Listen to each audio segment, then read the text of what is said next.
to the GoTeez Sports Page, coming to you live from the Blue Tick Tavern in Maryville at 92.5 FM and 1180 AM. Streaming live on Facebook, YouTube, and Twitch. Bringing you the best in Blount County sports since 1978. Featuring the Greenfield Gunner, Mike Edwards, former Maryville Scott, Donnie Moore, and from the Daily Times, Marcus Fitzsimmons.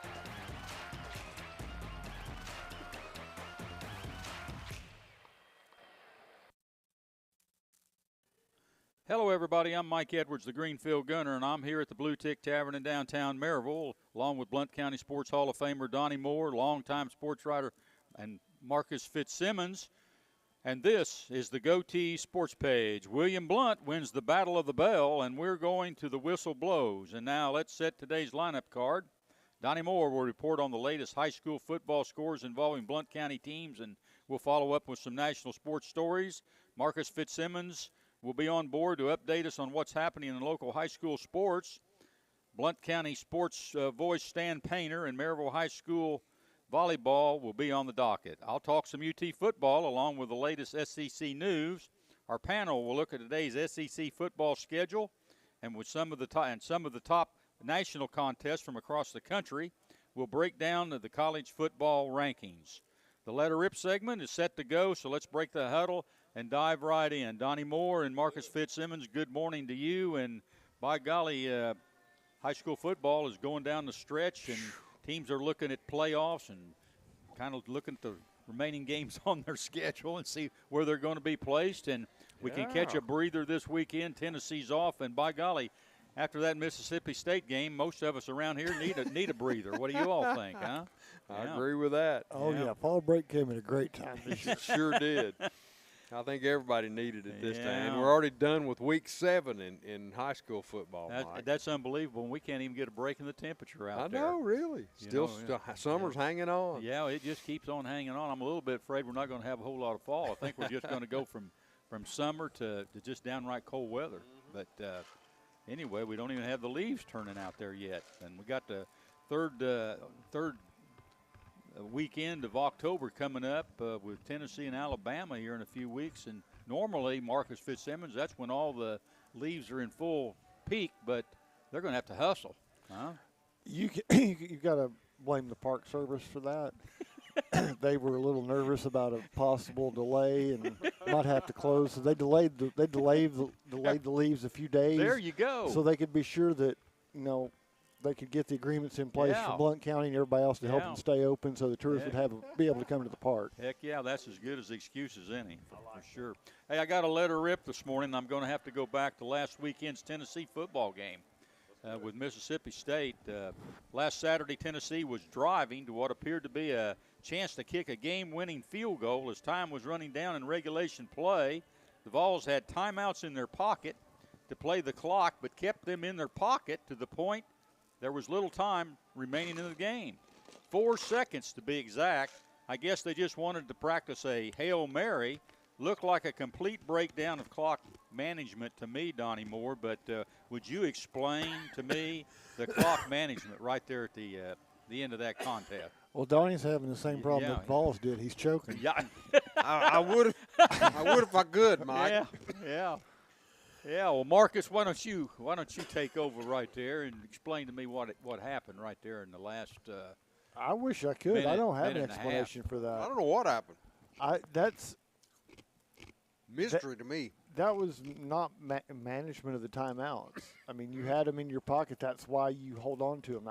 That is the situation where you hold on to them so you can use them right there. Yeah. And then when that moment came, it was like they acted like they didn't know they had them. Yeah. What got me was the fact that you had the time up there on the clock, and we're running the football, and Aguilar had just a lights-out fourth quarter. With his throwing game. He did. Brazel, what a game he was having. He's seems to me like maybe you ought to hooked up with him a little bit right there in that last minute or so. But I don't know. It was hard to figure out. And you're watching the TV and the clock's running down, and you're thinking, well, somebody's forgot to stop the clock. They're gonna go back and put more time on here because somebody's messed up with the clock. But there was one when I knew they were in trouble, where the team acted like a timeout had been taken and didn't hustle up to the ball, and they burned about 12 seconds. Yeah.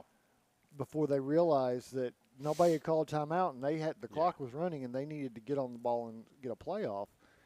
It just felt like there was a disconnect, and I mean maybe there was a methodology behind it that the coaching staff felt like they could push it down the field, and that Mississippi State would break and think that they were going to take a timeout and they could capitalize on it, sort of thing. Yeah. But whatever it was, did not work out. Yeah, or maybe Mississippi State they thought was thinking, well, they're going to throw the ball. They're going to throw the ball, so we're going to be in that alignment. So Tennessee thought, well, we'll catch them off guard here and we'll run the ball. But if you run the ball, you got to take the timeout. And you got to have somebody designated. You got to take the timeout. You got to have. If you've got them, you need to use them. Exactly. If you're the coach, you've got to get next to the official, and you've got to have a player on the field who's not going to be laying on the ground, whose job is to call timeout at the same time you are.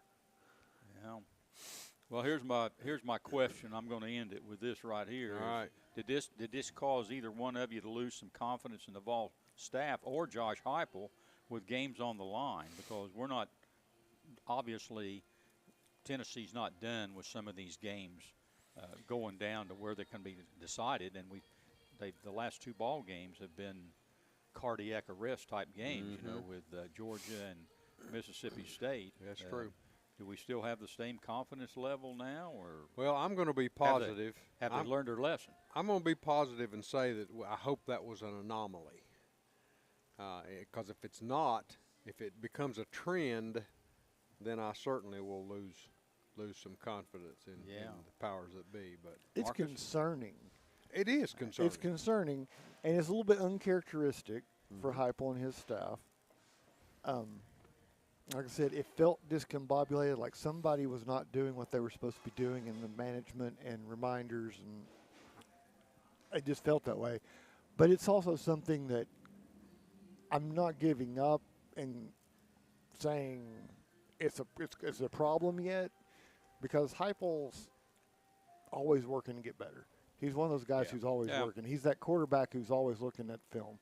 So it feels to me like, at the very least, the coaching staff is going to do some sand table type exercises where they're going to put them in situations, play call, and say, where do we call the timeout? How do we do it? Who does it?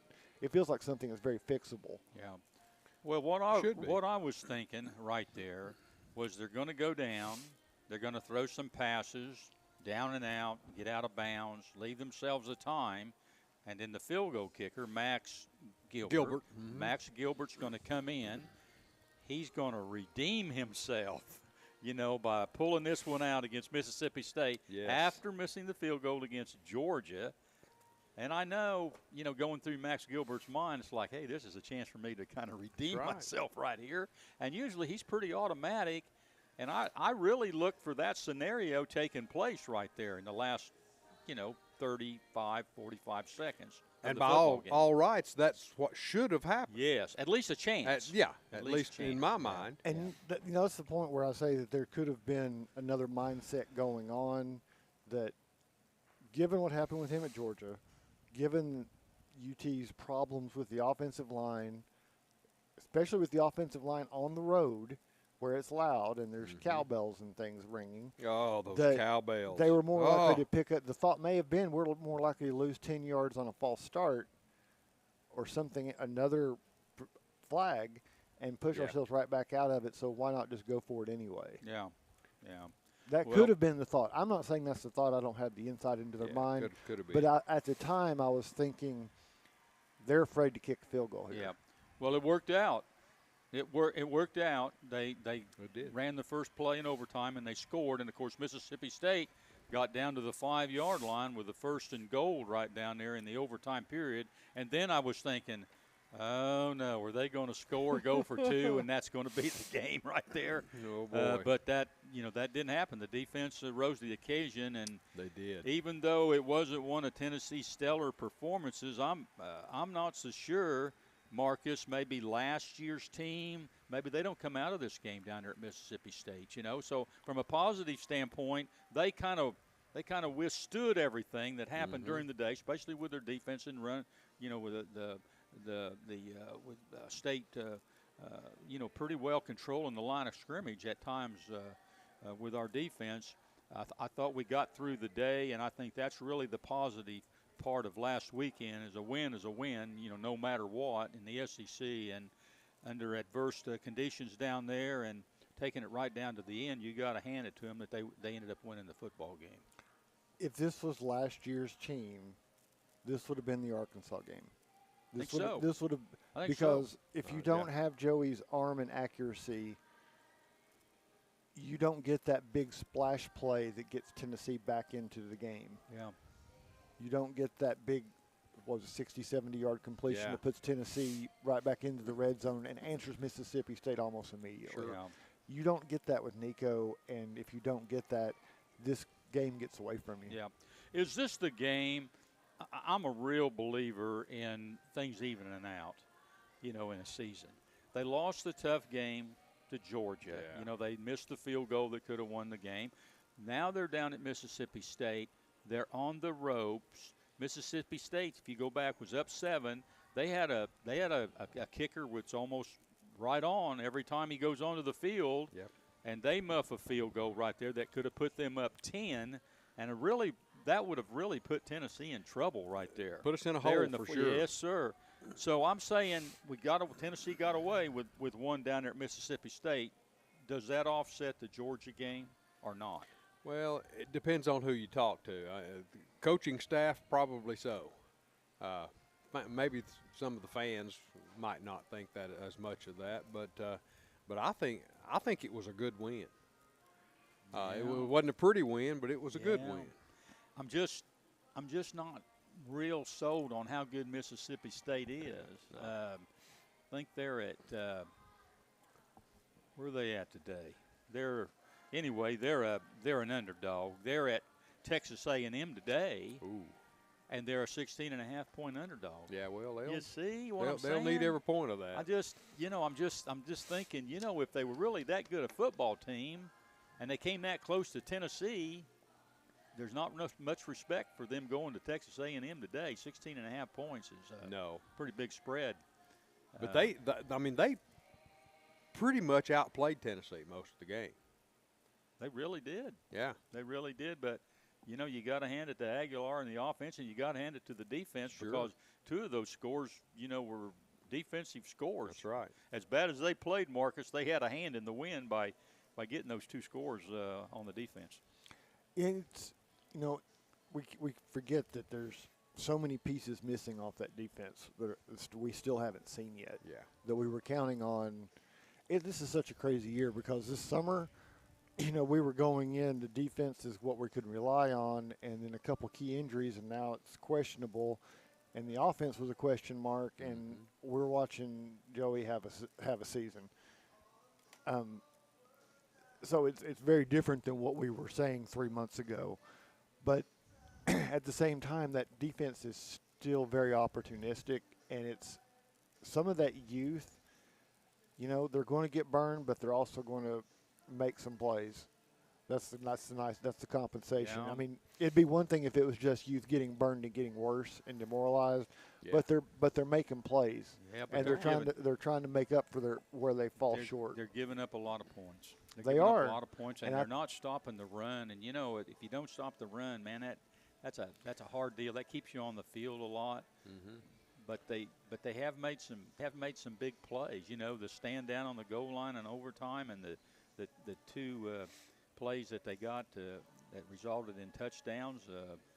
They're riding high on that area. But that being said, do you look for them to get better as the season progresses, or do you think it's one of those deals that you're going to have to live with, sort of like the offense last year with the defense carrying? Is this going to be just you're going to have to live with the defense and hope that the offense just carries you the rest of the year, or do you think they're going to get better? I mean, I think they will. You think about it. The season giveth and the season taketh away. So you had early injuries that were not supposed to be, as far as we know, season enders. So theoretically, you have guys that are going to be back the end of October, beginning in November. That if they're going to be back, they're going to be back then, because otherwise it makes no sense to bring them back, because this is a red shirt year. Right. They can't play about half your games. So you're going to find out whether you're going to see an All-American come back in the secondary. You're going to find out if you're going to get some of the guys on the defensive front who've been out since the opener, if they're coming back or not. But so you've got something coming. You know Christmas is coming, but you also don't know how much you're going to lose during Thanksgiving, because you're still going to have the wear and tear of the season. So you don't know if how that's going to balance out. I think they could potentially be much better come November than they are right now, but they could also be just the same, just depending personnel-wise. I think so, too. I think as the health of the defense improves, so will the defense. Yeah. Well, after the way the Vols played against Georgia, it appeared to me and most other people that they were as good as anyone in college football, that they could go in the field and really compete and play with anyone. Now, after what we saw last week, Marcus, are you still convinced that they could go on the field and play with anybody or not? I think does it change the perception a little bit? No, it doesn't. I think they can play with anybody. I think they have the potential to play with anybody. I'll give the caveat, I don't think they can play with Ohio State just because of their defensive coordinator. I don't think they can play with Ohio State in a position to win. But given that caveat, I think they can play with anybody. Yeah. Stan Painter's come in here and he's going to be on a little bit later, the sports voice of Blount County. And Stan, it's good to see you this morning. We're talking a little Tennessee football right here, and kind of think they got away with one last Saturday, but it's always good to win, no matter how you get the win. But I thought the Vols, Stan, sort of just kept shooting themselves in the foot. What's the cartoon character? Is it Yosemite Sam that kept shooting himself in the foot? Yosemite Sam. You know what I'm saying? Yeah. I thought about him in years. You know, they score the touchdown. They just go down to start the game and score the touchdown. Then they stop state, and you're going, okay, we're going to get the ball back, and we're going to go up 14-0, and then it's just we're just going to slide right on through here. Yeah. And then they had the muff punt return, and then they had some interceptions. And Stan, I don't know whether Mississippi State was all that good or whether we just kind of kept them in the game, huh? What do you think? Yeah, it was. It was a interesting game, but I think that's kind of like life on the road in the SEC these days. So, I mean, it's pretty balanced, and you can't take any Saturdays off, I don't guess. So. Yeah. I do think Tennessee was a little bit off. I mean, they didn't obviously play their best game. So. Yeah. But, you know, and I think we got to remember, that's life in the SEC. And you ask, like you were talking about, whether it's a big win or whether it's an okay. In the SEC this year, you treasure every conference win you get, because I mean, everyone's major. Even if it's just, if you're beating, I'll be disparaging, if you're beating South Carolina or Kentucky, they're going to beat somebody. You don't want to be the one that happens to. So you better come and be ready and be proud you won that game at the end of the day, even if it's a blowout, because it's not a guarantee. Not in this conference. I guess you can talk all you want to talk about the football game in general and how they won it, but I'm going to tell you right now, they won the game in big plays. They won in big plays. Mississippi State missing the field goal that we could have put them up 10 right there in the fourth quarter. Chris Brazel the second. The pass completion with 4th and 5 with just under 4 minutes to go in the game. And Mississippi State up by 7. They don't get that. And that play was around midfield. You know, they were in a desperate kind of a, you know, we got to go for it here. That was big. And it wasn't really a good pass. I mean, he came up behind him and reeled it in. They don't get that play, and they've got some difficulties, you know. They're going to have to use all their timeouts, and then if State gets a first down, it's over. for the most part. Huge play, and then the defense holding State 4 times in overtime on the 5-yard line, and Duvall scoring a touchdown on the first play from overtime, and then Stan getting the 2 defensive touchdowns with a defense. Yeah. You don't think they got big plays last week and won the football game? That's what did it, in my opinion. Anybody got any other suggestions or reasons? Just big plays. You make the breaks, and Yeah. you wear people down. If you don't have some of the short gains that you had on the running game and figure some things out, you don't know how to set up the run that you get in overtime. Mm-hmm. And that wasn't just luck. I mean, there was a degree of luck involved, but there was a very good design to that play. I don't think they expected to go for a touchdown, but I thought they expected it to get them close, and it did. Yeah. And I think that you got to make those breaks happen with everything else you're doing, even on the ones where it doesn't work exactly, because you're figuring stuff out. If you've got a good staff that's adapting as they go. Yeah. Donnie Moore, big plays. I can't argue with that. You know, if they don't get those big plays, they don't win the football game. Yeah. Out of all of those big plays, I'm thinking the pass play to Brazel. I'm thinking that play. I think it just trumps all the rest of them, because if they don't get that completion right there, they're really on the ropes. Yeah, I agree with that. And he made a great catch because the really ball did. was thrown behind him. Yeah, he sure did. He had a great game.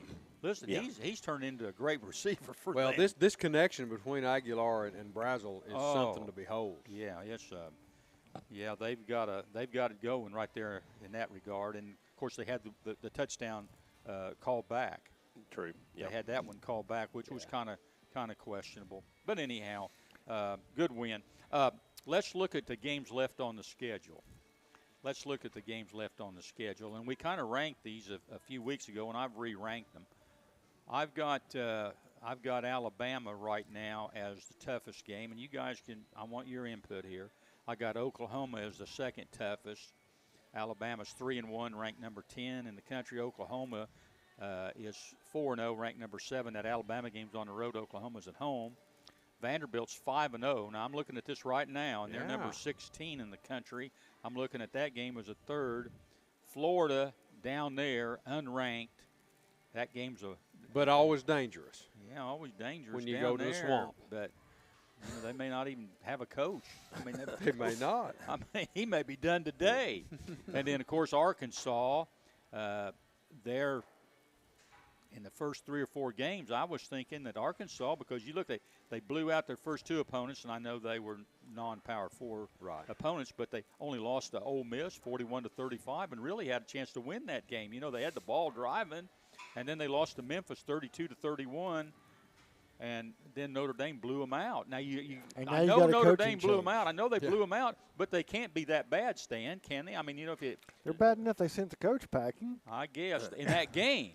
They were bad enough in that game, but I still think, based on the fact how they played Mississippi on the road, and they only lost to Memphis by 1 up there. I know that's a bad loss, but still, I think they got pretty good personnel. And the thing that I would worry about is this is the first game with the new coach. And you know how teams come out and play. I mean, they play exceptionally hard because they're off this week too. And so when they play Tennessee next week, that will be the first game under Bobby Petrino. Yeah, sure will. And so, you know, teams just seem to play harder the first couple of games because I think they have something to prove, you know, that it wasn't us and so forth. So, I mean. Both the players and the coach. Yeah. So, I mean, it's kind of Tennessee should win the game, don't get me wrong, but, you know, it's one that you can't take lightly because it's an SEC game. Are they flying, or is Petrino going to lead a convoy over here on his motorcycle? I say he leads that team. Out of the tunnel on a motorcycle with a cheerleader on the back. That would be great, wouldn't it? That's the way I look at it. They should embrace it at Arkansas. You talk about a program that's gone full circle. That's a full circle deal. You fire a coach and you get rid of him, and he goes somewhere else, and then he comes back as offensive coordinator, and now look, I'm back. Well, you know, there's a lot. If Arkansas is just so full of storylines this season, it's just not even funny. But you want to rank them, right? That's what you want to start us to do. Yeah. So I question your Florida simply because it's Florida and Tennessee, and it's going to be the last time they play guaranteed for quite a while. Yeah, so it is. there's going to be a lot involved with that one, and Tennessee just does not. It doesn't matter. The coach just has not played well at Florida in 50 years. Yeah. But boy, I'll tell you, Florida's got a horrendous schedule. They do, They've got and they probably may the be. worst They may be schedule. By the coached. time It's we tough. get to them, they're going to be probably without a coach, and They're they're coaching just going to be demoralized, beat and up. their only salvation for the season will be to beat Tennessee. That could be the situation, but that makes it a more dangerous game to me than Vanderbilt is. Yeah. Yeah, it does. Because Tennessee's done this with Vanderbilt. Tennessee's got an experience with the Vanderbilt upset.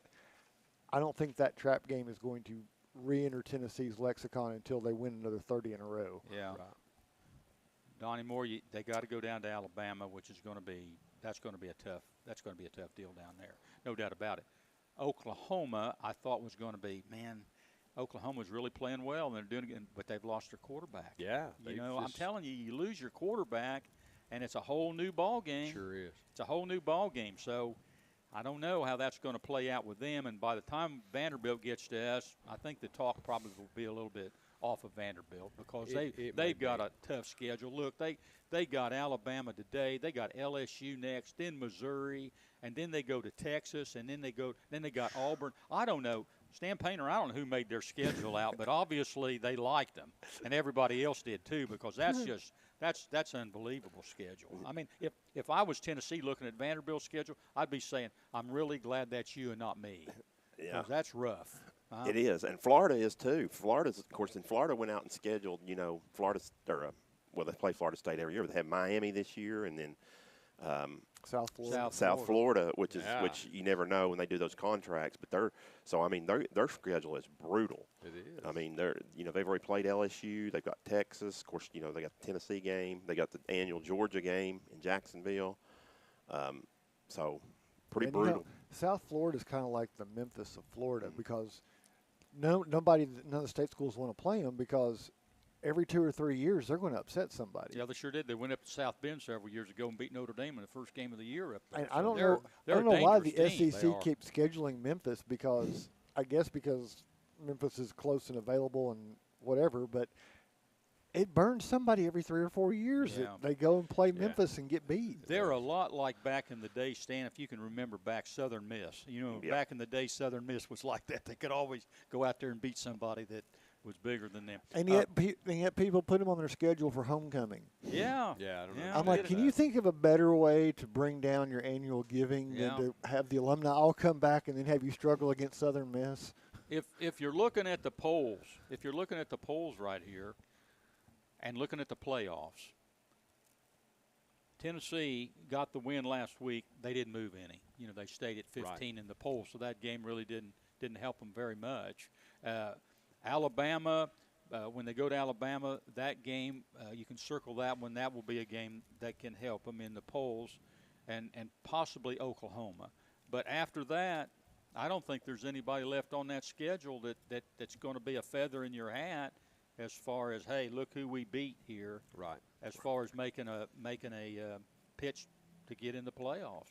But it's the old Johnny Majors formula, which is, or you can call it the Doug Dickey formula. I'm not sure which one takes more credit for that schedule, but that Remember November Tennessee patent, which is you win a big game in October, and in November you beat who you're supposed to beat and let the carnage that's going on everywhere else take care of letting you rise in the polls as everybody else loses. Yeah. Because you've got games where top 10 teams are playing each other and somebody's going to lose, and you're going to move up in the wake of that. I think as far as a run the rest of the year to look at 11-1 or 10-2, which I think is a lot better than a lot of people were forecasting. I mean, we were hearing 8-4 out there, and not very many 9-3s.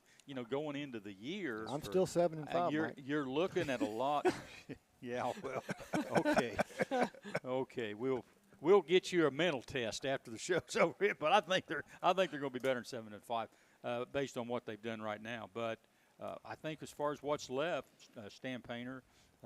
It looks like there's a lot of wins left on that schedule for them, and barring they don't get anybody hurt. And that's exactly right, like quarterback or something. But yeah, I don't see why they, I do think they'll lose one more game, probably to Alabama, but they shouldn't finish below 10-2.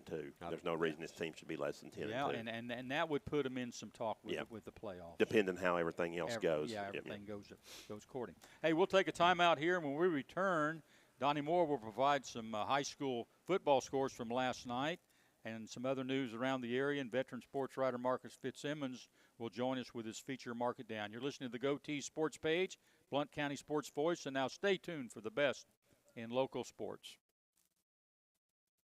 For over 90 years, Anderson Lumber Company in Alcoa has proudly served and supported our local communities. Locally owned, so the money made here stays here. Whether you're renovating a kitchen, bath, new floors, doors, or windows, Anderson Lumber is so much more than a lumber store and can take care of you from design to install. We welcome you to visit Anderson Lumber in Alcoa for all your home's needs, or shop over 67,000 items online at AndersonLumberCompany.com. Anderson Lumber since 1925. Aubrey's is known for real comfort, real food, real good. But remember, Aubrey's is also really into Blount County. Aubrey's Maryville has been a strong supporter of local schools and sports programs for more than 15 years.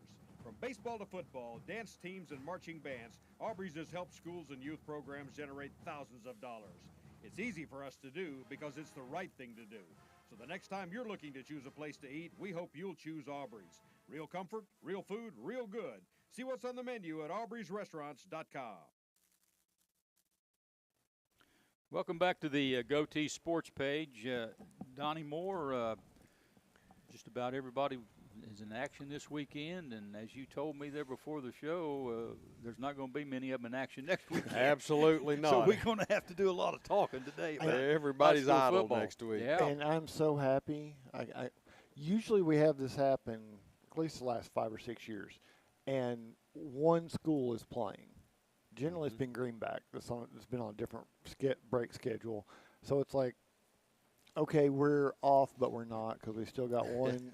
So, and it really makes it discombobulated for people who work in covering high school sports when you've got 6 of the 7 are off, and you're like, okay, it makes but when everybody's done, we don't have to have a prep section next week. People can get in some actual vacation. Yeah. The sports guys are very excited about this because we're going from UT bye week into the prep bye week in the same 8-day stretch, so they're able to get some vacation in and get a break.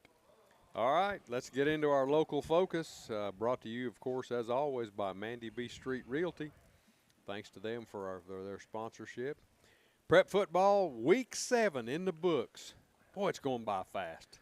Good gracious. We'll start with over at Goddard Field last night at Alcoa. They hosted South Doyle in a region game. And just to give you a little bit of comparison, and a mutual opponent right there, Union County. Alcoa beat them 63-13, I think. And South Doyle beat Union County 76-0. Shut them out. Dropped 76 on them. But South Doyle had other plans for Alcoa last night. They came out and slowed the football game down, ran it a lot, threw it a lot too, but stayed in the huddle for 15 seconds before they ever came out and ran their play, let the clock run. And I thought it was a good plan. It just prolonged their agony. It did. Ultimately, you're right. Final score ended up being Alcoa 38, South Doyle 7, and South Doyle didn't score until the last play of the game on Alcoa's substitutes. Well, and I'll say this. Had some good athletes. South Doyle had some good athletes, and going to the Union County game, I've made this point this out to several people this season. You get a little bit spoiled from their perspective because if you looked at Alcoa last night and looked at over at the South Doyle sideline, you can see why that's that point of comparison. Alcoa played a quarter with their freshmen in the fourth quarter against Union County. South Doyle doesn't do that because they've only got 40-something guys over there. So there is no third string they can go to. No, you're right. So their second string's good enough to pile up points on Union County. But the slowdown, I watched it, and I went back and watched the tape last night, listening to Heath and the Dunkles on a The Dunkel gang. yeah, and another great job from them. But Sure. just watching it in the first half, South Doyle did not snap the ball until there was less than 5 seconds left on the play clock the entire first half. Yeah.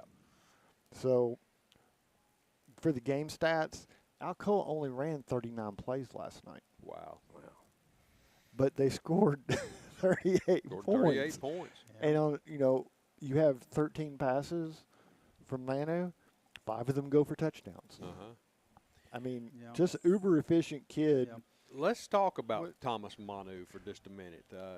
You remember some of those stats you told me last night? He was 80 of 98 for almost 1,300 yards, Yeah, I was and he has 24 touchdown passes. 25. 25 now. 25 because 25 touchdown he threw one to passes, Dean in the second half. and the record is 26 out for Alcoa. We think. The Alcoa record book's kind of sketchy, so Well, it's we'll according leave, to Steve Bledsoe. He's we'll leave a pretty we'll good leave that statistician. we'll leave the record where it is. But it's kind of like the Tennessee conversation. The conversation in July with Alcoa was, is Manu going to be a good enough quarterback? You just had a kid who is an all-state and going to college and could do everything, and you got this guy and you don't know, and No, he's I mean, come in. questions were huge, but I think all those questions have been answered at this. So I think if the numbers are right, he is 91 of 102. 91 Or something close to that. Or 112, sorry, 91 of 112. phenomenal. So he's basically 80% completion rate, Yeah. above 80%. For averaging about 15 yards per pass completion. Yeah, for about 1,400 yards and 25 touchdowns. Good grief. So it's been a very good fit, and Yeah. he's a great kid. We talked to him he is. a little bit last night, but we talked to Coach Sweet a little bit more. Just great things to say about him. Yeah. And Alcoa, and this is different for them because usually they go into October and it's region play and everything kind of goes downhill. Mm-hmm. So they've gotten what's shaping up as the weaker part of the region done in September. So their October is going to get progressively harder coming out of the bye week because they go to Heritage to reestablish that rivalry game. Yep. Then they host In 2 Carter, weeks. and then they go to Anderson County. Carter's playing some good football So too. you're going to play the Carter's top not 2 bad. of the top 3 teams in the region and 3 of the top 5. Not counting counting yourself as among those. Yes. So you're playing the upper echelon of the region in your last 3 games. Sure. Alcoa, great program, won all these state championships, in line to possibly win another one this year. Could You be. got to wonder in their games now how much the mental approach with these other teams coming in there to play them. There's got to be a lot of doubt. When the player, these are high school kids, and they see how successful that program's been and how many state championships they've won, and they've got to go on the field with them. And I just think there's, after coaching high school kids, I just feel like there's probably, some doubt, of these teams that are playing somebody of that caliber that has got their program to the point they've got it. I think I think the psychology part comes into play quite I'd say a bit. there's no What do y'all question think, about huh? that. Yeah. Got to be tough on the teams that come in. They prepare the same way anybody else does. A lot of them do, but they just. I'm not saying they don't want to win. Oh no, I think everybody wants absolutely. to win, but you got it in the back of your mind back here that you're on the field with a great program that's got tradition rich, and you got some things going against you. Mm-hmm. You see, and I think that's a huge advantage. I think for Alcoa to have built that advantage up. Hats off to them. Yeah, I'd say you're right. Yeah. Well, moving on, Eagleton wins another region game, Marcus. First region game. That was a Yeah. region opener. Their region opener. Okay. Well, Remember Eagleton's in a 4-team region. They're playing for seeding. that's true. There's 4 teams in that region. So they got 3 region games. This was the first one last night. So Tellico Plains goes down 33-7 to Eagleton. They're playing good football in their region and beyond. They are, and again, they're the same situation in Alcoa. Their schedule from here on out gets progressively tougher. Yeah. Through October, and the path is clear. You win your way out. You can be the 1 seed and host, or you could drop your other two, Or and somewhat you lower. could be on the road. That's true. Here again, they're idle next week, as are almost all the Blount County and surrounding area teams. What counties are we going to go to next week to report some scores? That's what I'm wanting to know. Anybody playing over there in Nashville or Memphis? It is a light week 8 and week 9 across the state. Yeah. Week 8's the biggest off week, but there's also a light week 9 schedule. Well, let's go to the big one. Okay. The Battle of the Bell. Oh, let's get that ding dong out. Yes, sir. Great football game. Thursday night, it was televised. I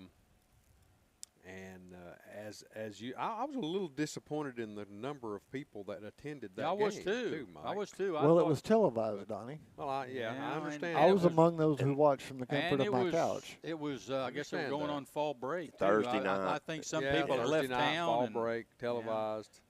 That's true. But anyway, it was a great football game between two pretty evenly matched teams. I thought so. Yeah, I thought so too. Stan, you can comment on this anytime you want to, but give us the final. Let's get into it. Final was William Blount 34, Heritage 27. So the bell goes back to Stadium Drive. Visiting team has won 5 in a County row Farm Road. in that Yeah. series. Yeah, 5 in a row. Yeah. Wow. So Stan, if Heritage scores, they're going for 2. that's what I'm asking. That's my question. believe That's it. what I was thinking, that they were just going to go ahead and try to win the game Oh, yeah. right there. Yeah. You better believe it.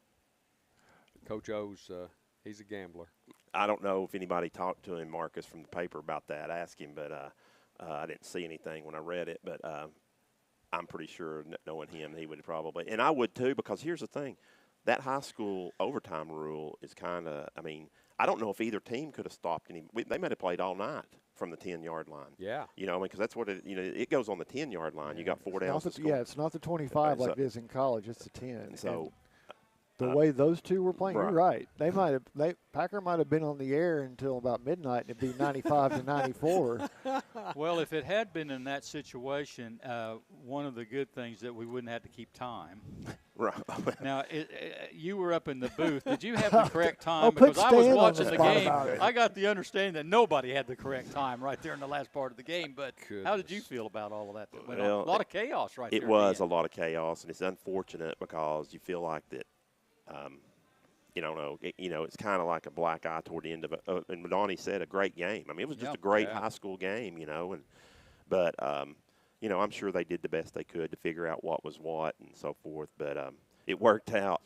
And I'm sure William Blount wouldn't have been happy if it hadn't worked out. They would have probably been saying, There's they been should. some controversy. Yeah. And so. And it's been, and not to pick on that crew. No. And I'm not. But at the same time, big games this season, and even some not big games. We saw clock issues in the last 15 seconds at Alcoa last night. Mm-hmm. But the Alcoa Maryville game ended with the clock problem. Right. This one's ended with a clock problem. Yep. It's an unnecessary point to have a problem. It's a procedure thing. It should be routine. That should not be something that comes up and gets the fans involved. They should never notice the clock. I didn't notice in watching the game that there was any clock problem throughout the whole game. It was just right down there. Did you notice there was anything? an issue, too, that nobody probably noticed. William Blount had the ball up, and it was like 4:11 to go, and Dabrowski got a first down, and they never started the clock back. Yeah. They stopped it, and it ran down. William Blount snapped it with 15 seconds on the play clock. Mm-hmm. So that's 25 seconds that really should have came off the game clock there too. Now, I put much of that on William Blount coaching staff. Should have, they should have recognized that and said something and so forth. But it was a big part because you think about where the last 25 seconds of the game there. Right. So and you can't really go back and say that would have things might have changed, whatever. But that was I felt like a big issue too. But I don't know.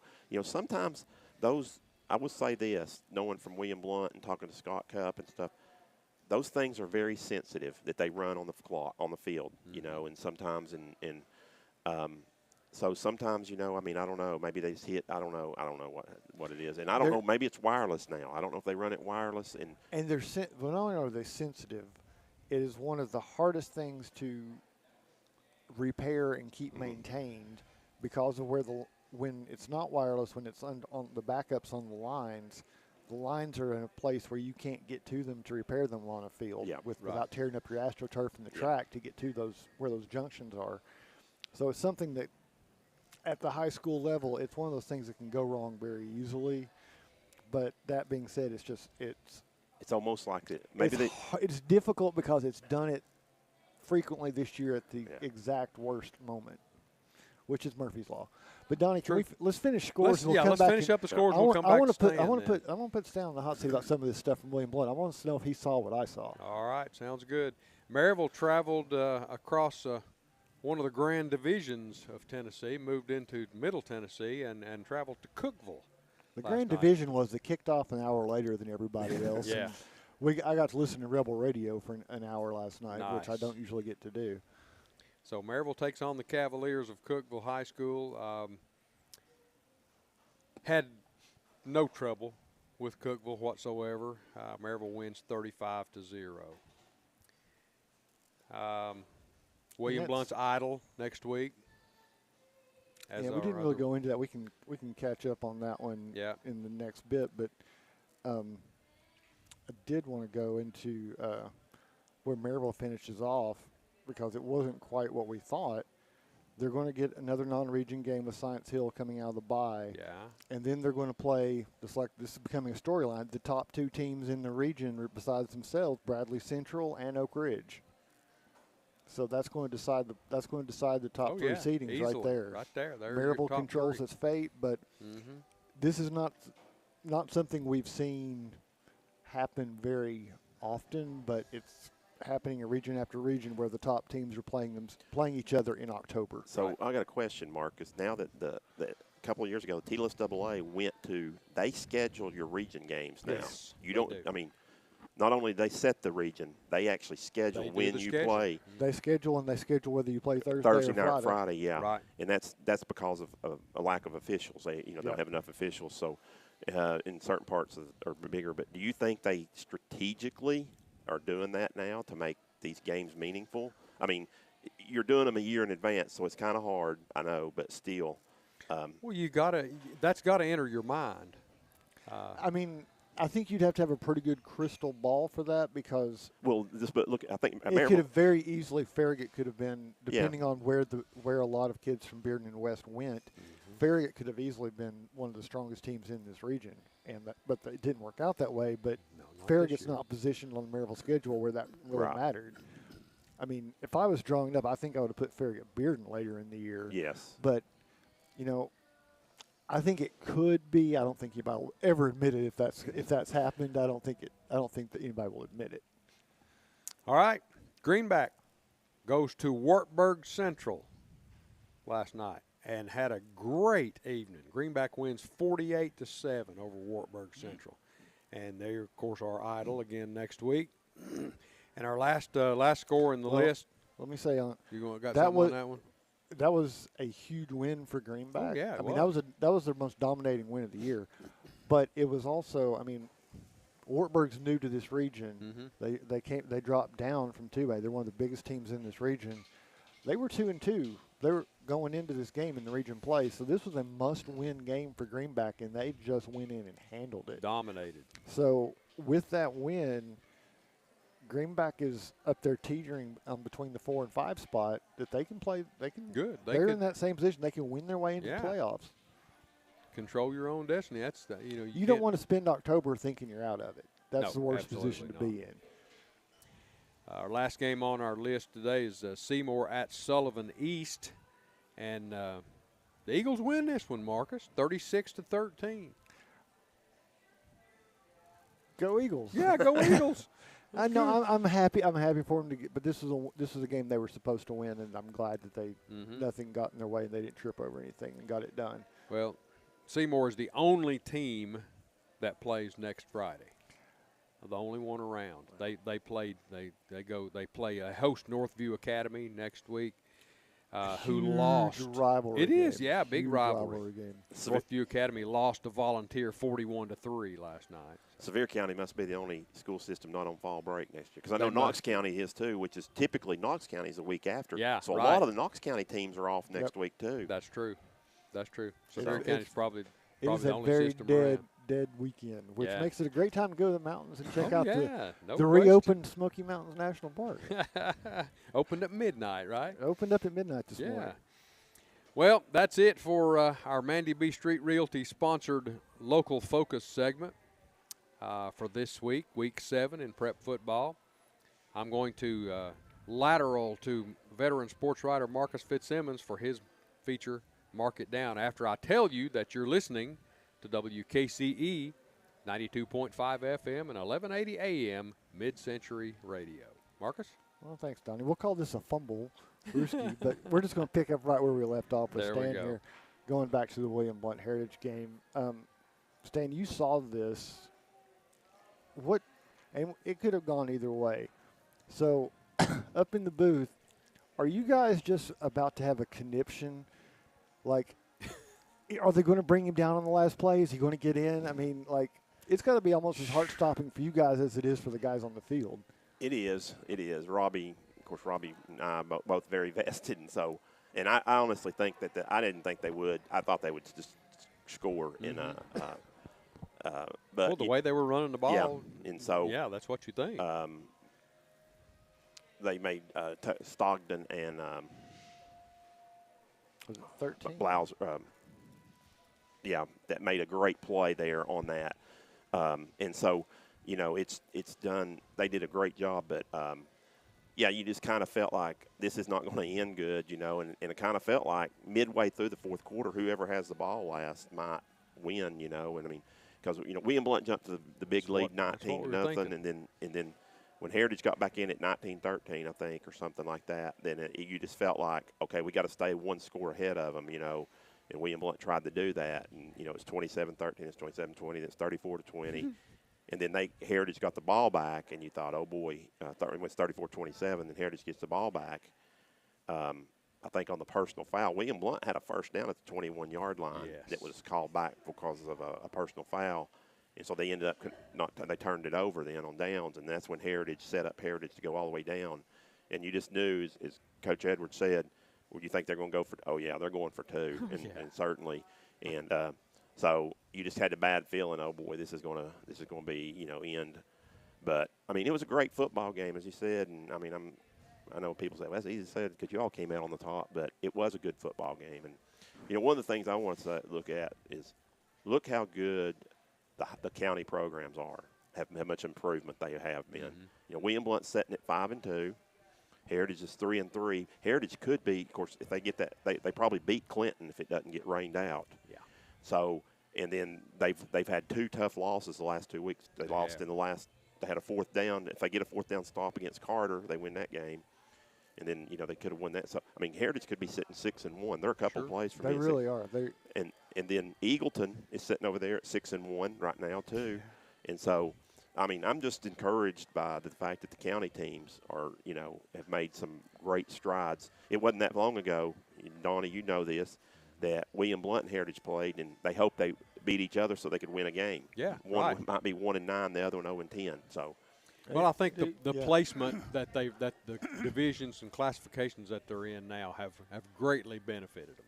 Yeah, it has. It certainly has. I think to some degree. William Blunt might argue a little bit with that. Well, maybe so. Do you think that the fact that they're not in the same league detracts from the rivalry a little bit? That they're not in the same classification? I don't think so. I think that because there was some stuff after the game I heard about that was, but that built to the rivalry. So I don't know. I was disappointed like you all. I did. The crowd, it didn't seem like to me. And then I saw a drone shot later of it, and it looked, but I do think the Thursday night game, the fact that, people could sit at home and watch it on TV, and but I still think the rivalry's there. Do you think if they played that game earlier, let's say they opened up the season with that game right after the Jamboree? Yeah, that might. Crowd-wise, I think that would probably turn that around pretty quick, don't you? Yeah. Or not? It depends. Unless it was Maryville and Alcoa. Yeah. Yeah, you know that's what we went through the last 4 seasons was them being on the same week. Yeah. It was Maryville, Alcoa, and Heritage William Blount playing But the same maybe week. I don't know, week 2 or Week week 2. week Yeah. 2. Like Yeah. Maryville Alcoa play week 1, they play week 2. Or if we want to do it on a Saturday and play Yeah. it back-to-back, and we can make the sports page sponsored. Mike, I know you love our big ideas here. Yeah. Brian can sponsor it. We'll volunteer to the boss for that, right? Yeah, we'll talk to the boss about that. Stan, I got 3 things in this game. It was not the same 3 things that the sports guys had when they came back. Well, one of them was. One is the stop on the at the certainly. goal line. But the 2 huge things for me was one, it's you come out of the halftime. Heritage has gone from being down 19-0 to within a score, and William Blount gets the ball on its first drive of the second half, and it's facing 3rd and 15. Heritage has you where they want you, 3rd and 15 midfield. You don't get it, they're going to punt the ball back to them, and they're going to get a chance to tie this thing up. And they pick up a 3rd and 15 and made it look easy. I thought that was just huge in the way things played out.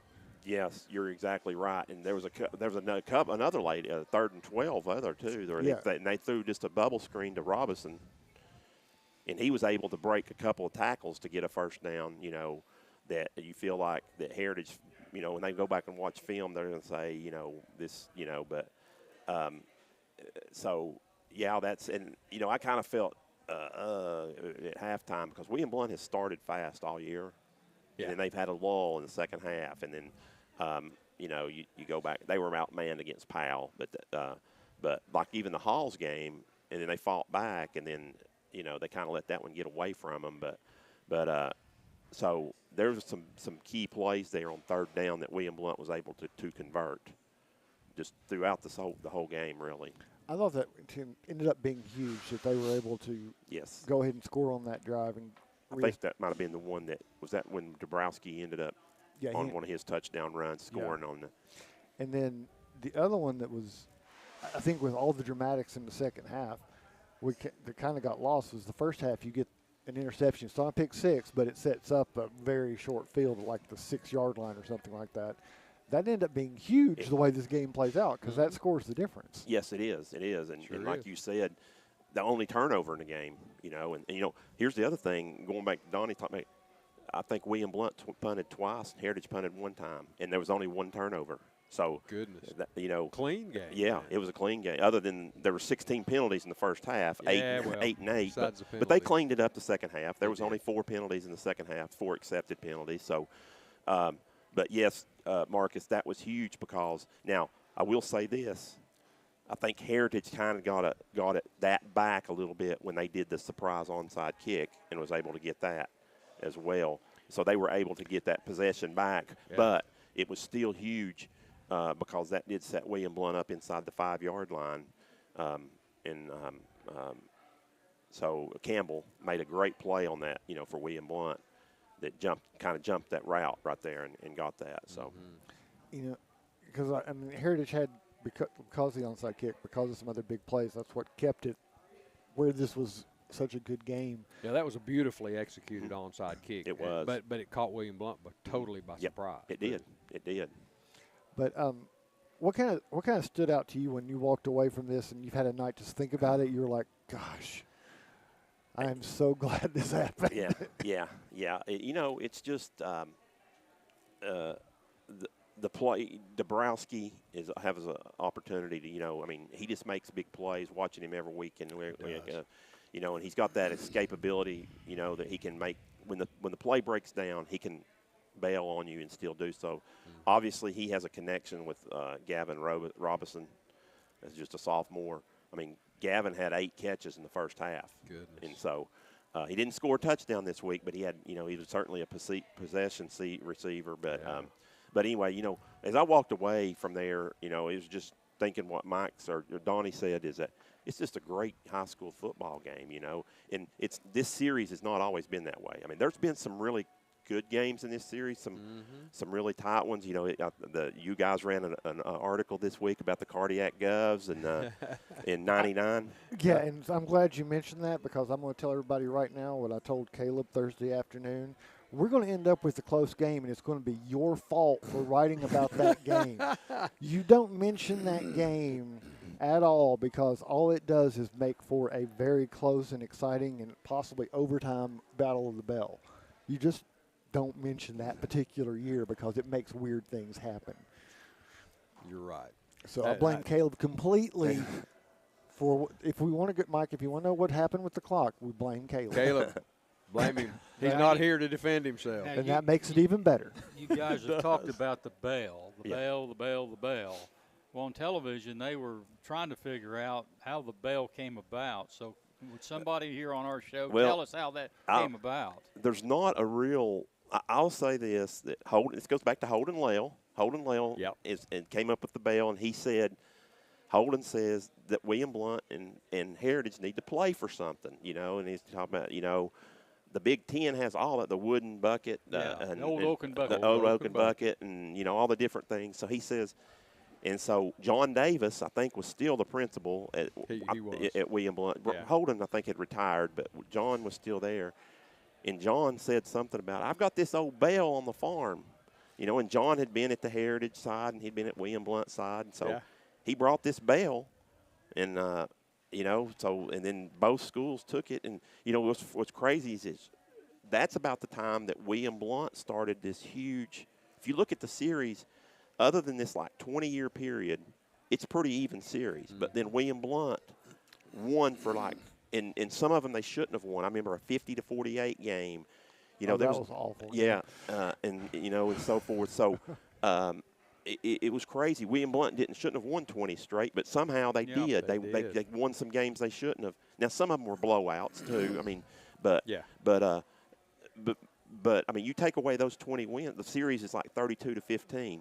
We take away those 18. I don't know what it was. It was up there. It was like 18 or 19, 20 games. So you take that away, it's pretty much an even series. So, but that was when the bell came about, and so William Blount kept the bell forever. And so Heritage thought it was a big deal, and you know, it was a big deal when they got the bell. Well, then William Blount didn't like it. The fact, hey, wait a minute, that's our bell. You know, so because there was a point there during that run where, like, I'm not even sure it made it to the field some of the games. I know it didn't get rung some of the games. But it kind once Heritage took it back that first time, it became a huge deal. To my recollection, Stan, that happened. The bell came about in 95 or 96. Okay. Yeah, that was my next question, is when it came about. So it was about 20 years The first time William Blount took the bell. So Heritage, I think 96 is the last year that Heritage before that big run. Yes. I think they beat them like 6-3 in the pouring down. It's the last game of the year in November. It's like first weekend in November. And so, and then William Blount, 97 is when William Blount started their run with that amazing 18. It's 18, it wasn't hardly 20 years, but it was close. Yeah, Gary Stennett and I went to and loaded the bell up in John Davis's red Dodge Dually pickup truck and rode home with it. And it's amazing that it hasn't gotten stolen. You know, some of these things that they play for on the college level, they get stolen or something. Well, it's mounted into a pretty good solid frame. Yeah, it is. And I think both administrations are aware of that, and so I think that after it'll get put away until next October. And there's no record on that bell of I know that it's got you know, your team colors on each side.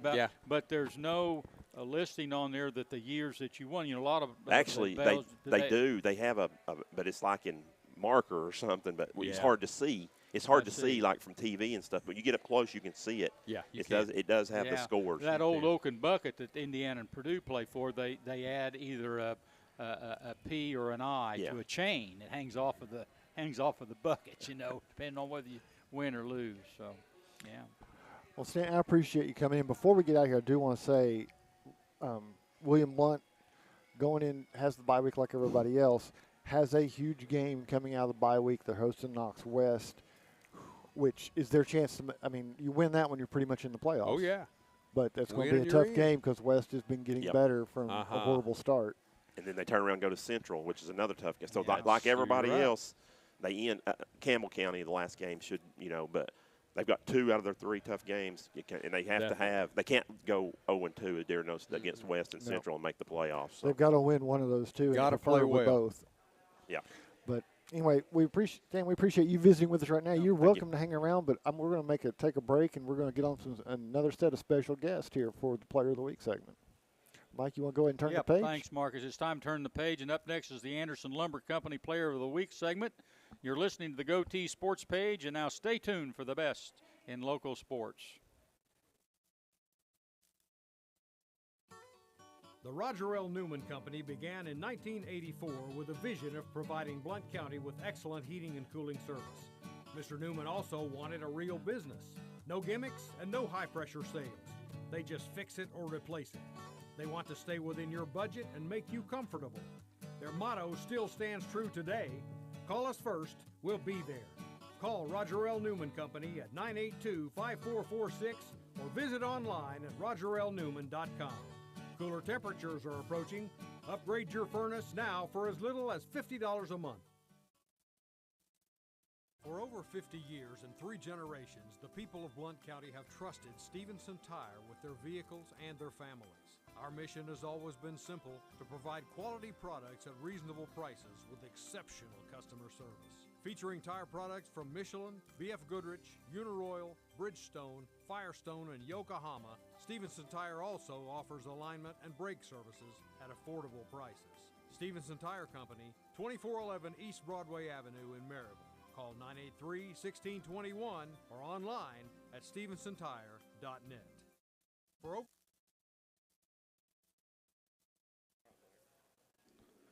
Welcome back to the Blue Tick Tavern in downtown Maryville. This is Mike Edwards along with the rest of our broadcast crew. And now it's time for the GoTeez Sports Page Player of the Week segment featuring Daily Times senior reporter Marcus Fitzsimmons, sponsored by Anderson Lumber Company, where quality service is always a priority. Proudly serving Blount County for over 100 years. Marcus Fitzsimmons, you got Maryville High School volleyball in here this morning, huh? Yeah, we do. We were very fortunate because the volleyball went by while we were not looking, Mike. I don't know if you realize. So we had William Blunt in here like a week ago, and we were talking about, they're halfway through the season. They're in the postseason. Postseason's here. Yeah. So we were very fortunate that Lady Rebels were willing to join us this morning and talk to us right before the start of the district tournament. Coach Ames, you're officially friend of the show at this point, I think. That's right. I know. Like I said, when I eventually retire, I'm just going to come and be like a guest speaker for you guys. There you go. Well, Sit in on the panel. Mike and I are open to bribes, and Donnie is always replaceable if you know how to work that board. I don't know about that, but it's a pretty good gig. Yeah. All you got to do is talk. I'm pretty good at talking. Yeah. So. But because we haven't had a chance to catch up with you, you're coming off a great season last year. You've got a lot of graduations. You got to rebuild. What has this season been about? What has this regular season been about? Obviously, we always talk about you have to be good in October. We have a super, super young team this year. Like, our 3 main hitters are all sophomores. We obviously have a senior setter, which is Bella, is here today, and then a senior bro.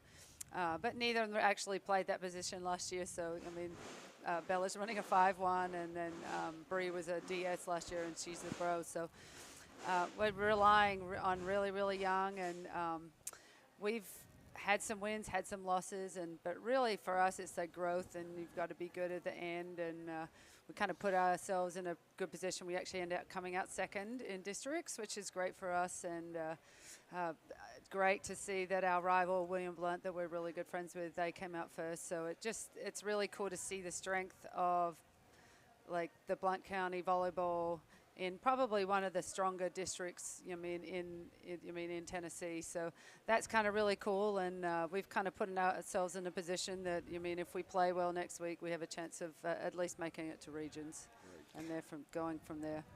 Well, you brought 2 with you. You brought Blake and Bella, so kind of introduce them and tell us a little bit about where they fit into this Lady Rebel. Yeah, so Blake is one of our outside hitters.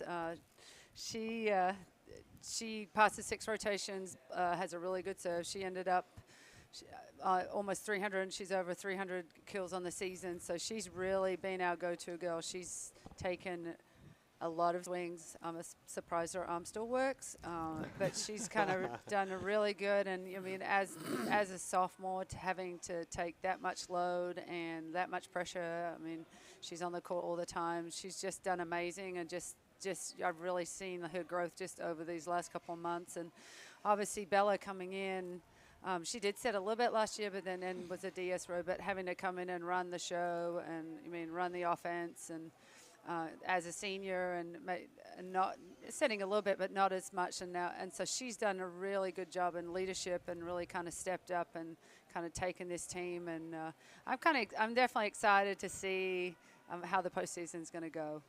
Sure. Well, let's put Bella on the spot because Yeah. she's got that senior experience. We'll let her take the first whack. I put Coach on the spot about this, but from where you were in August to where this team is now going into district tournament, what do you feel is the biggest difference between that first match and where you're going to be when you get the first match on Tuesday? I think we've definitely just grown a lot, and we're a very tight-knit group, and I think that shows on the court. We're always helping each other up, and just we're really close, and I think that just helps on the court. Does it translate? That's a plus, but it also can be a minus. So how do you balance out somebody's bad day to keep them from it infecting everybody? I think we know if someone's off, then we've got to step up to kind of take over, and I think it works out. And then, Blake, you ready? Yep. Okay. This is going to be an easy one. She's Just ready. go ahead and kill Okay. this one. Coach mentioned the youth movement on the team. That can sometimes be a great bonding thing, or sometimes it can be like nothing in common with the seniors. They won't let us ride in the car. They won't take us anywhere. Yeah. How does this team fit together with the leadership versus the youth? I feel like our seniors and our upperclassmen have just been amazing, including all of the freshmen and sophomores. They've just been great, on and off the court. Also, sophomores and freshmen, when we get on the court, we really we want to work hard because our seniors and juniors, they're looking at us and we want to make them proud almost. That's a good problem to have, right? Yeah. So, outside hitter, right? Mm-hmm. So, Coach mentioned the arm. So, Yeah. what's the work like that? Because it's not exactly the same skill set as a setter. You've got to come up. So, what is the preparation like for an outside hitter? We've never really put anybody on the spot. You'll be the first one to get this question. Okay. This is new to the volleyball repertoire. What's the preparation like? Is it a lot of jumping? Is it a lot of upper body strength? What's the off-season preparation like? Off season, I think for me, I just love taking lots of swings, getting lots of reps, lots of practice, just working on all the things that I might need in a game. Obviously, I'm going to take those breaks just to rest, give my muscles a chance to regroup, but it's just a lot of jumping and swinging and obviously stretching. I love stretching because it just helps me so much, and especially when we get into districts, it's a lot of swings, a lot of moving on the court, just everything. So stretching really helps, and just working lots of muscles and stuff on in season and out of season. Okay, so I'm going to make a comparison. It's not a comparison, but when we talk to softball and baseball players, a lot of them will tell us they know the instant they hit it whether it went over, whether it was a home run or not. Mm-hmm. For an outside hitter, do you know when you hit it whether it's in or not, or whether you went long with it? Can you tell that you went long with it? Yeah, I can definitely tell if it's going 10 feet out of bounds or if it's hitting the 10-foot line, because also I've had the experience, so it's just it helps, but it definitely, I can tell. And Bella, you have the fun job. You have to set everybody else up to look good. So when you get noticed, it's usually not a good thing, right? So what is the job like? Do you make the call as to which side the ball's going to, as to what the attack's going to run? Do you make all those decisions, or does coach yelling things at you from the sideline let you know? A little bit of both. We've got to kind of see what's going on the other side of a court, and then we kind of got to adjust to that on where we're hitting to or where the big block is. But it's definitely a group effort. So what does Maryville do? Does Maryville go after the heart of a defense, or do you all try to go around it, or does it vary with opponent? Or I think it just varies by who we're playing. Okay. And, Coach, I'm going to give you the tough one. Yep. Postseason's here. Mm-hmm. After last season, we think seedings are pretty much just a number in this district. It just gives you an idea of what the path is going to look like. It doesn't really indicate a whole lot. What do y'all have to do this the first couple of days? Kind of set up district for us. Yeah, so we actually play Lenore City first, which that's probably one of the easier games. Obviously, I think coming out second definitely helped us, and then we have to play the winner of Hardin Valley and Bearden, and the one we lost to, the one we beat in 5. So, I mean, I was telling the girls before we got on, we're going to have to beat someone good to make it to that winners bracket final or make it to the final. And we've known that the last couple of years. You just have to win one or two of those games, and so I mean that's for us. We've prepped as much as we can, and we've won some close ones and lost some close ones. We just won our senior night. From coming back being down, so and that's good, and that's a good way to lead into having to fight for every single point. And our schedule's been tough again. We haven't had really any easy games, which I kind of do that on purpose. So it does prepare them because they're used to playing good teams all the time. I started to say your schedule's always tough. Always tough. Yep. So talk about how you prepare for these teams. In other sports you have a scouting report. Is it different in volleyball than it is in other sports? No, it is. You do the same thing you do. And obviously if you've beaten them, we can look, okay, this is what worked last time, or hey, or this didn't work when we played them last time. And then we know what didn't work for us too, of like, hey, if we do this a little bit better, it'll make it easier. And they're definitely in volleyball, like there's kids that don't pass as well, like serve receive well. So, I mean, there's definitely targets that we'll go for, especially in high school, or trying to get them out of trying to run stuff. So we will strategize, and there will be some strategy going into all these matches. So because we haven't had a lot of volleyball on, we talk a lot about the football and reclassification and who's in what division. Now, your volleyball took a little bit of a change too. Like your district's not the same. It's still a tough region, but it's not the same district that we're used to. Yes, correct. So who's in and who's? So actually, Heritage actually moved to Sevier County District. District 2? Yeah, so I think District 2. Yeah, I don't know the numbers. So I mean, and they just won districts there. So I mean, they're just a feisty team, and we actually played them in the Blount County tournament. And then, so we gained Cairns, which they're not very strong. So that kind of gives us 2 games that are not as close as normal instead of just the one. And that's the one thing I would say with our district. It does help you prepare for the postseason because every game is good. Sure. And you have to play well to win. And so it still remains the district of death, possibly not the one it used to be, but still pretty. Yeah. It's still one. If you can get out of here, you can play at state. Yes, correct. That's correct. So, like I said, your seed is kind of the path. It's not a guarantee of anything in this district. Yeah. So, what do you feel good about this team? What do you feel like has kind of developed that you feel like is going to be a strength you may not have had 6 weeks ago? I think obviously having the youth out there and having them to play a lot, which is really it's a lot. It's a lot of pressure for sophomores. I have, Blake's obviously our gun, but we have 2 other sophomores that play and get reps, and I have a freshman that comes in and plays as a DS. So just getting them on the court and just that youthfulness and them being hungry and obviously Blake and those kids were there last year. I think that's going to be the linchpin for us, and they're just going to play hard because they've got nothing to lose. It's not the end for them. So I think, and they are a great group, and they've really worked hard, and I think they'll leave it on the court. Okay, so I'm going to put them on the spot for one last little bit here before we have to take a break. But Blake, you ready for another tough one? This one's a little who gets this team loose? When everything gets tense, who is the one that can crack the tension, and who's the one that can be kind of the spark in that way? On the court, I think our libero Bree, she will definitely get on us if we're like kind of messing around. She's like, hey, we gotta pick it up. We gotta get out of this slump or whatever. And like also our bench, like they're always like up and just around us, which will always help us get out of a slump. And then for Bella, this one's also tough. Who's the one who is going because volleyball is such a game of momentum, who is the one who is most likely to come up with something that's going to break the other team's momentum? Who's the one that you all can look at and be like, if we're going to get this turned around, this is who we need to go to? Blake.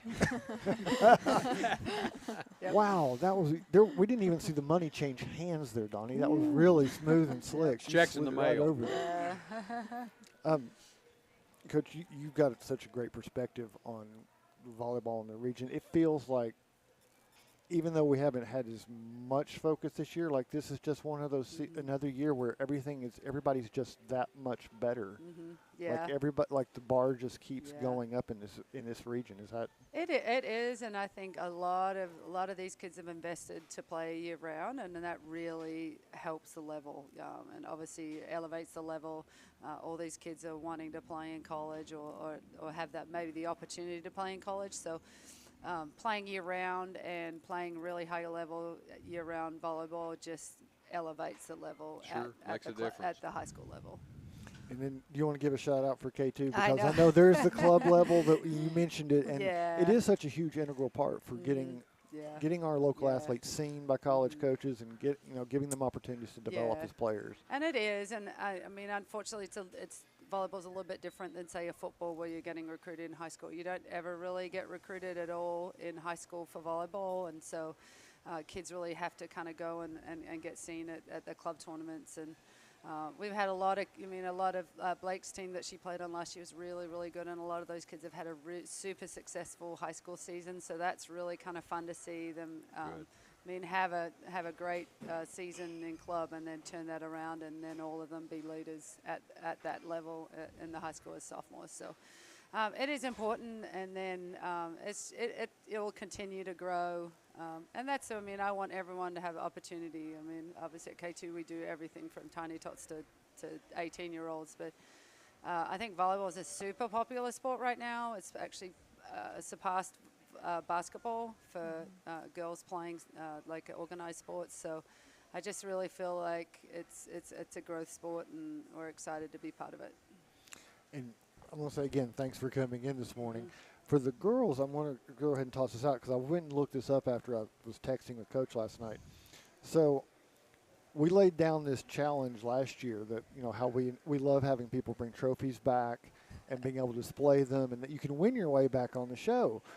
And I went and looked, and we gave that challenge to the Lady Rebels last year about a week before the district tournament. And lo and behold, we got to have them back after a state tournament appearance. So we'll lay that out there for you. If y'all want to pick up a region plaque or something and win your way back on here, we'll be happy to arrange for you to get up early on a Saturday morning and come visit with us again. How about That'll that? be our goal. Yeah. But we do appreciate you coming in. Wish you the best of luck going into the district tournament. Mike, we'll go ahead and turn the Coach, page unless you got before we one get out of more. here, you got they send 2 to the region. Yes, and, correct.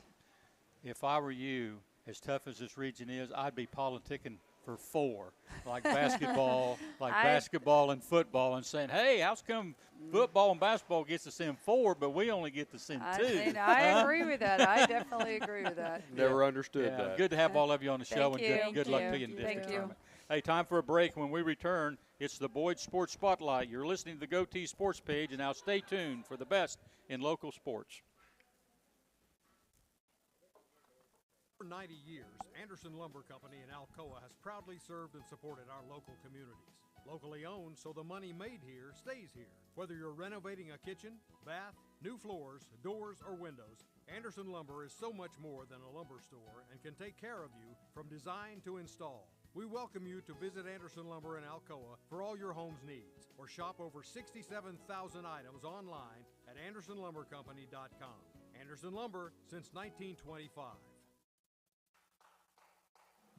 Aubrey's is known for real comfort, real food, real good. But remember, Aubrey's is also really into Blount County. Aubrey's Maryville has been a strong supporter of local schools and sports programs for more than 15 years. From baseball to football, dance teams, and marching bands, Aubrey's has helped schools and youth programs generate thousands of dollars. It's easy for us to do because it's the right thing to do. So the next time you're looking to choose a place to eat, we hope you'll choose Aubrey's. Real comfort, real food, real good.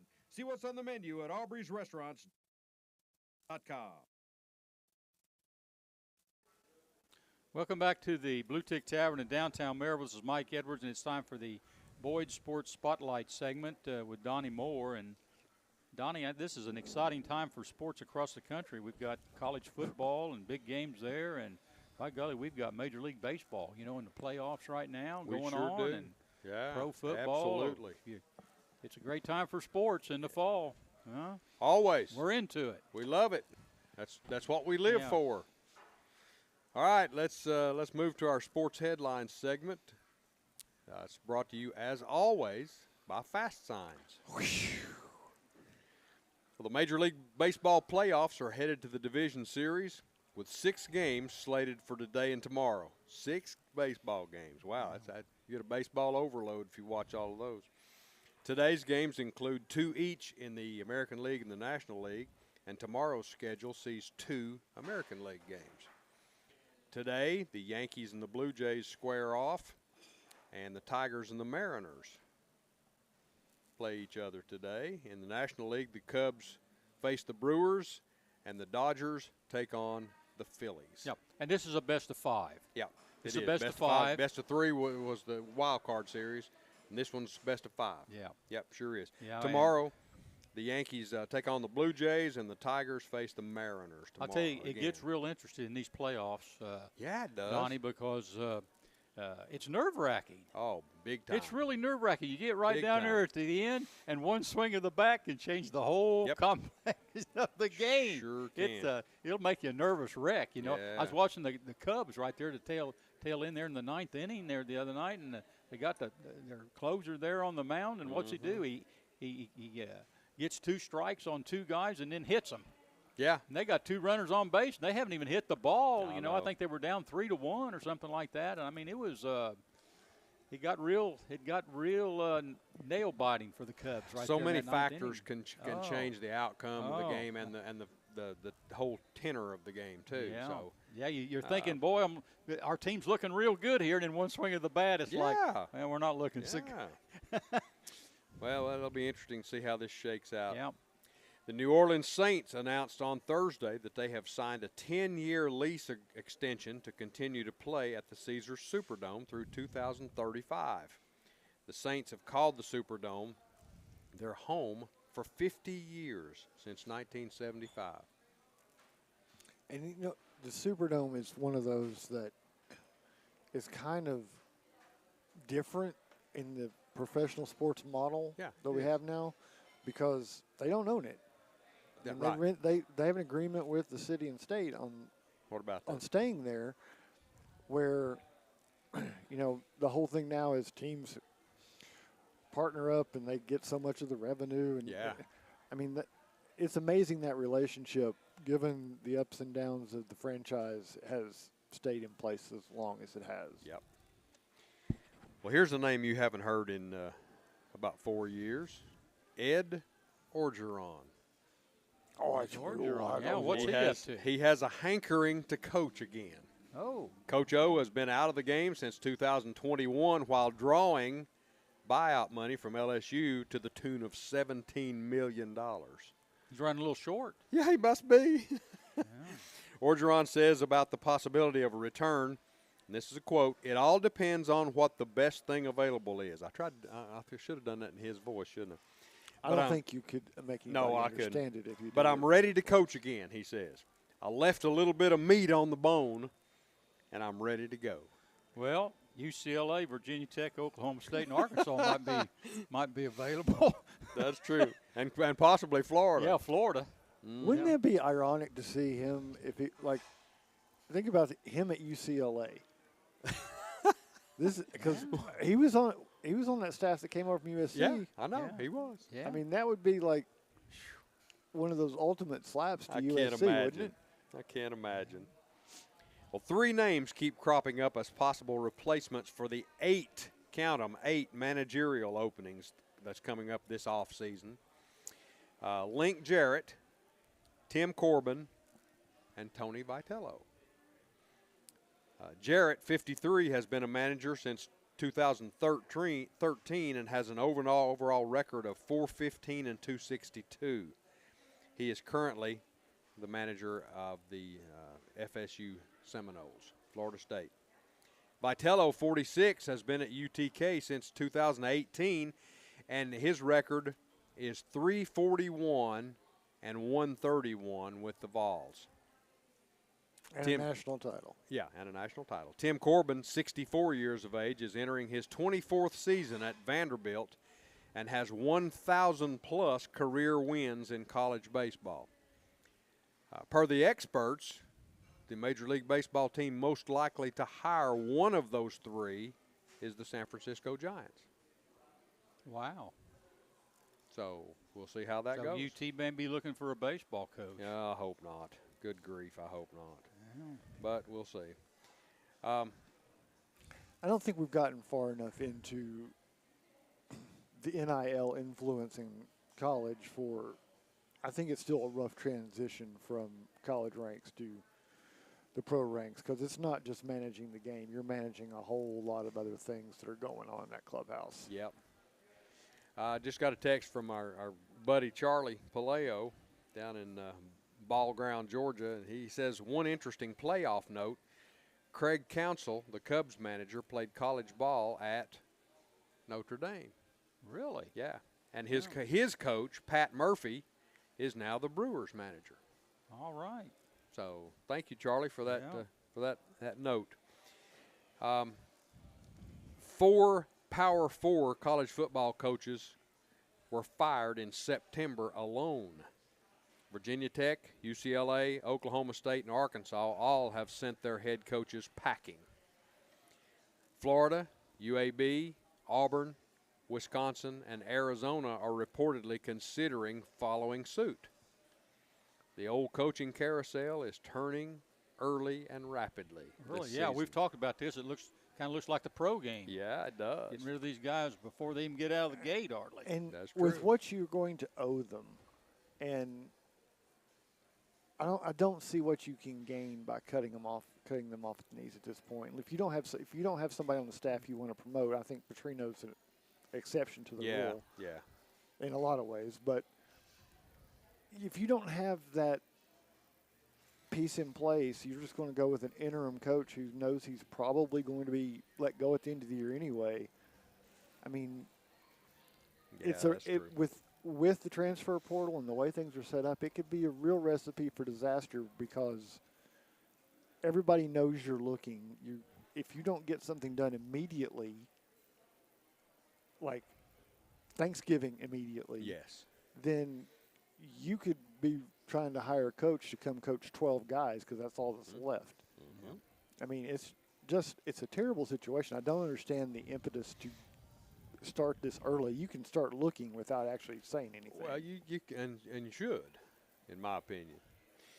Indiana Fever star Sophie Cunningham took aim at WNBA officials and leadership during her Fever exit interview on Thursday. She said, and this is a quote, "Our leadership needs to be held accountable. I think that there are a lot of people in positions of power, and they might be really great business people, but they don't know squat," that's my word, not hers, about basketball. Well, that sounds interesting. Cunningham also alluded to player safety as it relates to officiating. She said, "It's bad when players are competing at the highest level, and it's like a battlefield out there." No comments on that? I'll leave it to Mike. Mike's the basketball. Well, I've seen some of those highlights of some of those games, and I have too. it does look to me like, in all you're watching SEC reality, football? it looks like a lot of rough stuff out there. They've kind of let it get out of hand. What I'm trying to say. I think you're right, and she knows that, and she said that in so many words. And I think some of that involves Caitlin Clark. Some of those instances involved they her. did, yeah. But at the same time, if you go the other way with it, right now they're going in the direction of let them play, let it be entertaining when nobody wants all these whistles. if you go the other way with it and start whistling and calling everything and slow the game down, then you're going to be going the other direction where you're going to have people griping that the games take too long, they're boring, there's not enough action. Yeah, you're right. So you're going to get criticized one way or the other. Yep, that's true. All right, let's move to On This Day in Sports. October 4, 1906. Mike, the Cubs beat the Pirates 4-0 to end the Major League Baseball season at 116-36 with a winning percentage of .763, which is unmatched since then. 1953, in the World Series, the Yanks win their 5th World Series, 4-2 over Brooklyn. The most valuable player, Yankees second baseman, Billy Martin. Wow. Yeah. 1955, Brooklyn returns the favor and wins over the Yankees in the World Series, 4-3. MVP, Dodgers pitcher, Johnny Podres. That's the game that Sandy Amoros makes the big play out there wasn't it? On Yogi Berra. Mm-hmm. You know, kind of the game-saving catch, I believe, in that series. 7th game. 1959, Browns future Hall of Fame running back Jim Brown makes club record 37 rushing attempts in a 34-7 win over the Chicago Cardinals. Yeah, I'd give it to him every time. I would too. Hand it to give Brown. me a better, Which way you want to go, give right me or a better left? alternate than give it to him. No kid. I mean, unless it's just to move somebody around to give him a better opening the next play. He was a force. He was a great player, and the thing yeah. about him, he really retired in his prime. He You know, sure so to did. speak. You know, he could have even been more of a Movie star. 1962 World Series. Giants' Willie Mays ends the Yanks' Whitey Ford's scoreless inning streak at 33 2/3. Yanks win the series 4-3. 4-3. Yeah, I remember the last play of that game. Wow. You know, the Giants, I believe, had the bases loaded and 2 out, and Willie McCovey at the plate, and he hit a blue darter line drive right to Bobby Richardson to end the ball game. If it had been a little bit to the right or a little bit to the left, the Giants would have won the series. I mean, it went right down to the last bat.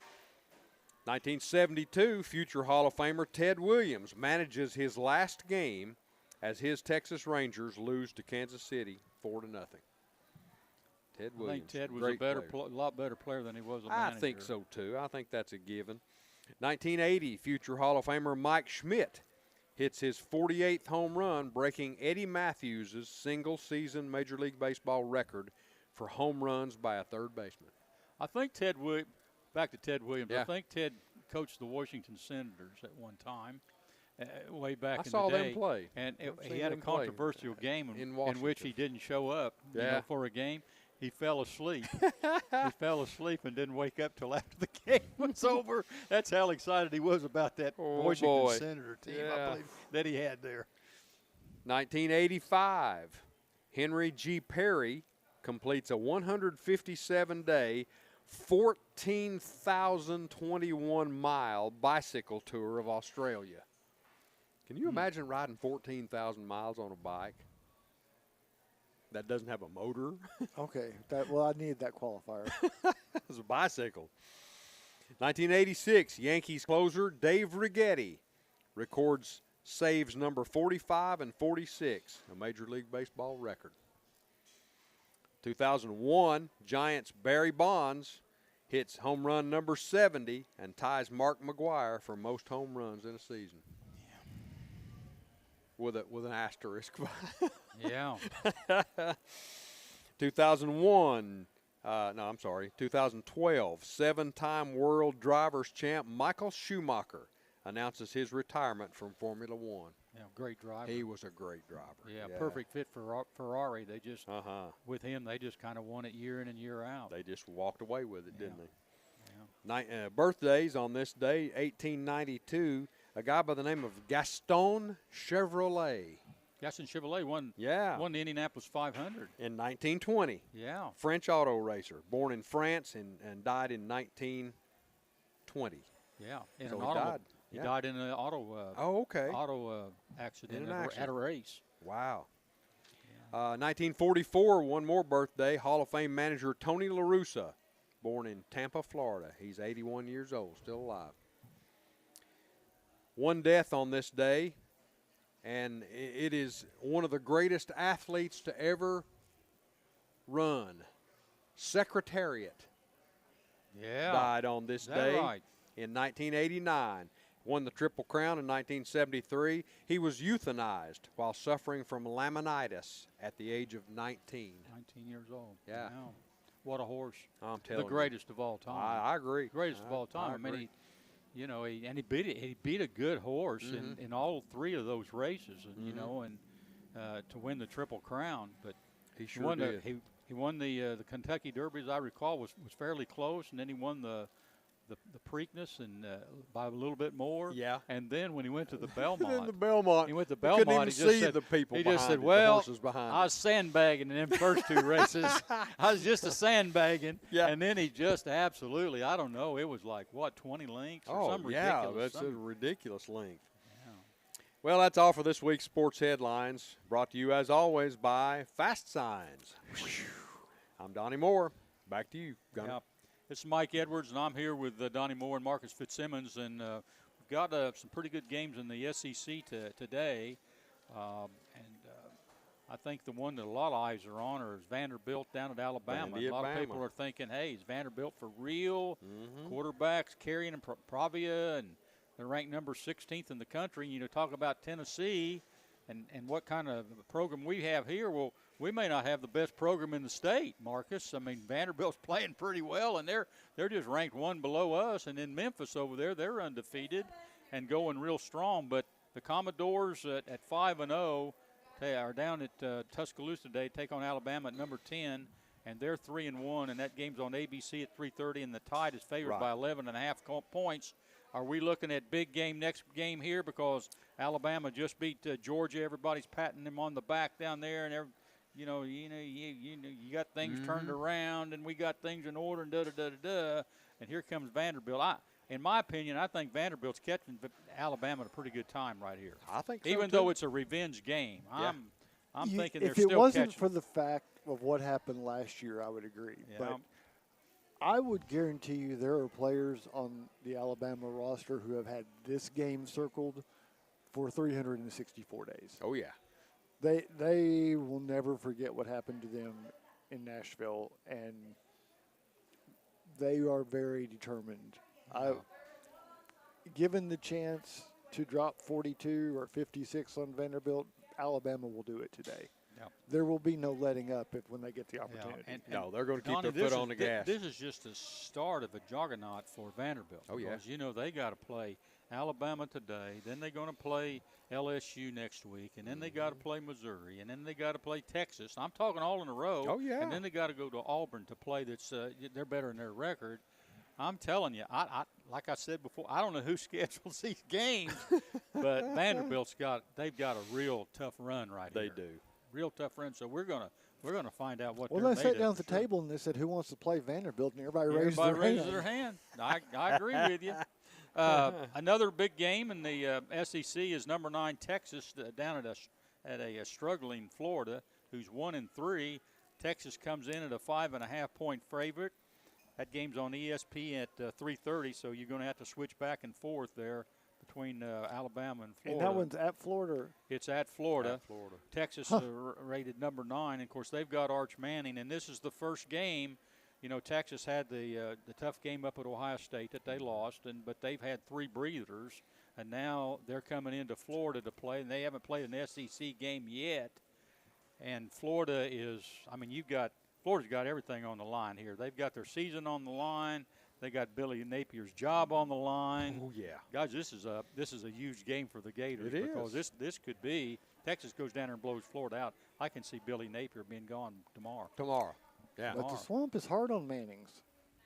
Well, it is. I know. Traditional. Arch is starting to come around, though. But the swamp is hard on Manning's. Yeah. It has been traditionally. And this Archie has struggled. He's struggled a little bit this year. He has not gotten out of the gates like a lot of people thought he would get out of the gates. So we'll see what happens down here. This could be a season turner for Florida, but they're another team that's got a terribly hard schedule from here on out. But game in and game out. Mississippi State, who Tennessee went right down to the bare bones with last week. They're at Texas A&M, and Texas A&M is number 6 in the country, 4-0 and 1-0, and that's on the SEC Network tonight at 7:30. Be interesting to see how State plays after that loss to Tennessee. Don't know that this is a get-well game for them. I don't think so. What's the line on that one, 16 and a half points, the last I saw. That's See, I still think A&M has something to prove. Yeah. I really do. I mean, in league play, I think they still got some things to prove. I think that win for them up in South Bend on that last play against Notre Dame has really given them some momentum. If you look back on A&M season, you might say, hey, that's the game right there, and that's the play that really kind of turned us around, got us started this year. And that's what I mean is there's a lot based on that one play as far as their ranking and their point spread. Yeah. So I think State's a much better team than they're giving credit for. So I'm curious to see. I'm not sure that A&M's going to cover that spread. Yeah. Well, if they blow Mississippi State out going into next week or all next week, you're going to hear down here, well, Mississippi State really wasn't as good as we thought they were. I don't know about that, but I don't know where we're at right now. We're going to have to see. Kentucky struggling in the SEC. They're 2-2 overall. They're at and 0-2 in the SEC. They're at Georgia today. Georgia's ranked number 12. They're 3-1, 1-1. That game's on ABC at 12 o'clock, and Georgia is coming off that.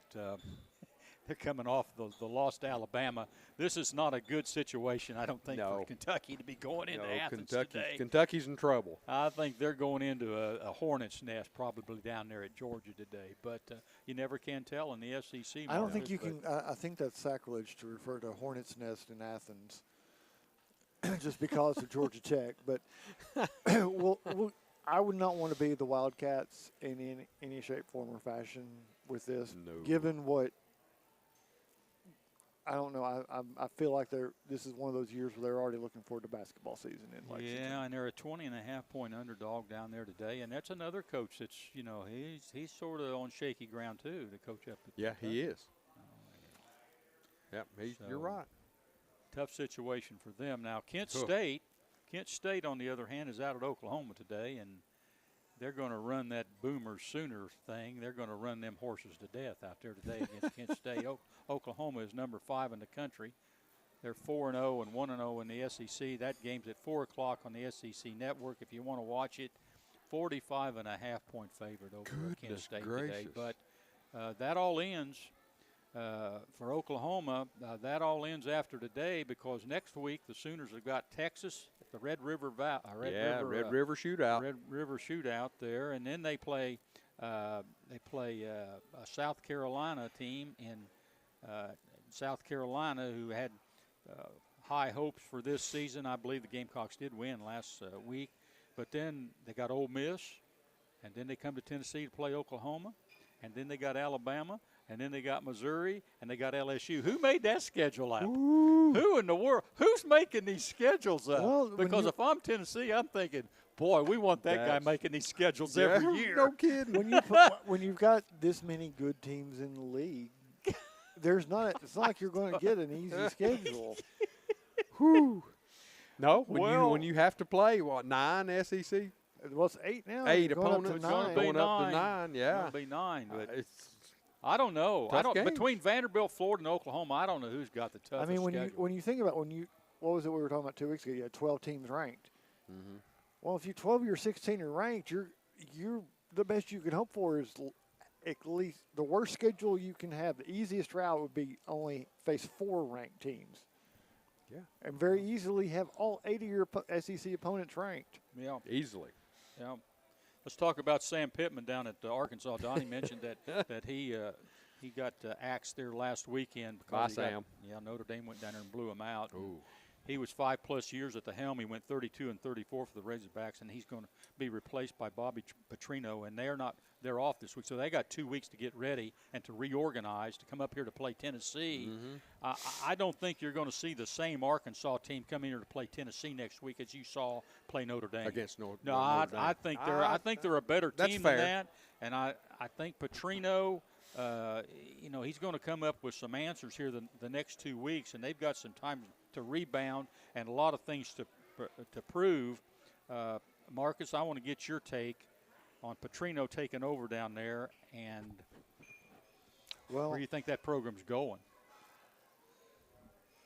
Tennessee may get them at their worst at the worst moment because they may not be any better than they're going to be that first game under him as an interim. But the thing about Petrino, and maybe my impression is limited, but he's a really good offensive coordinator and a better offensive coordinator than he is as a head coach, in my opinion. Is that I think he's done more as the OC than he has as a head coach. When you take away and give all the other responsibilities to him, I'm not sure he's as good a play caller.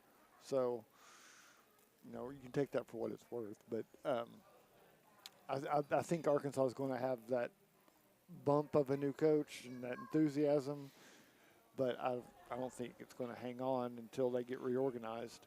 I'm a little more leery of the game because of the 2-week period that he's got to kind of regroup those players, get their minds back on the deal. Yeah. And you know that since they played I agree. Mississippi strong, he's saying, hey, you look, we don't have that bad team. We played Mississippi down to the wire, and, heck, we should have beaten Memphis, and we lost by 1. So let's just throw that Notre Dame game off to the side right there. You know, we'll just count that off as a mental-type deal.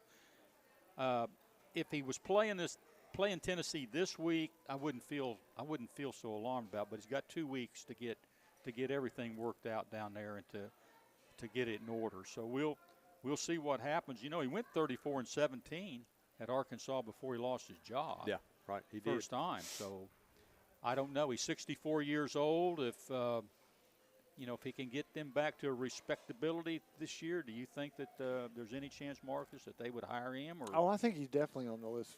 Yeah, I think he's on the or short do you list. think that there's This is going to be an somebody else that evaluation period for him. It'll be his job to lose, literally. Yeah.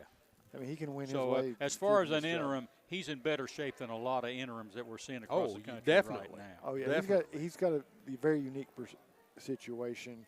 But I will say this about Arkansas is that the former coach in his final press conference after that loss last Saturday, I mean, you talk about somebody who's basically saying, "Okay, go ahead, fire me." Like his statements in there were basically like, "We got whooped. It's my fault. I'd fire me." So I don't think I've ever seen that from a coach. I'm sure we've had it, but who's basically said, "You know what? I'd fire me. Fire me." Yeah. Well, maybe he'd had enough. You know, the buyout was $9 million, I think, or something like that. Wasn't the largest buyout that I've seen by any stretch But of you the notice Wasn't as big as Orgeron. But you notice he didn't get it. He didn't feel bad enough, like he'd done a bad enough job No, to he- give that back. He didn't To feel say like like, I don't want the buyout. He didn't say that. He just said, "I'd fire me." Yeah, he didn't show that he was under a lot of pressure to No. me. You know, he just like, well, if you want to keep me, fine. If you don't want to keep me, then that's fine too, and we'll be friends. I just got the feeling like he was We'll go our like, separate "You know ways." what, guys? I'm done. Go ahead and fire me. I'm tired of putting up with this, and I'm going to take my $9 million and have a nice Yeah. retirement." There you go. Yeah.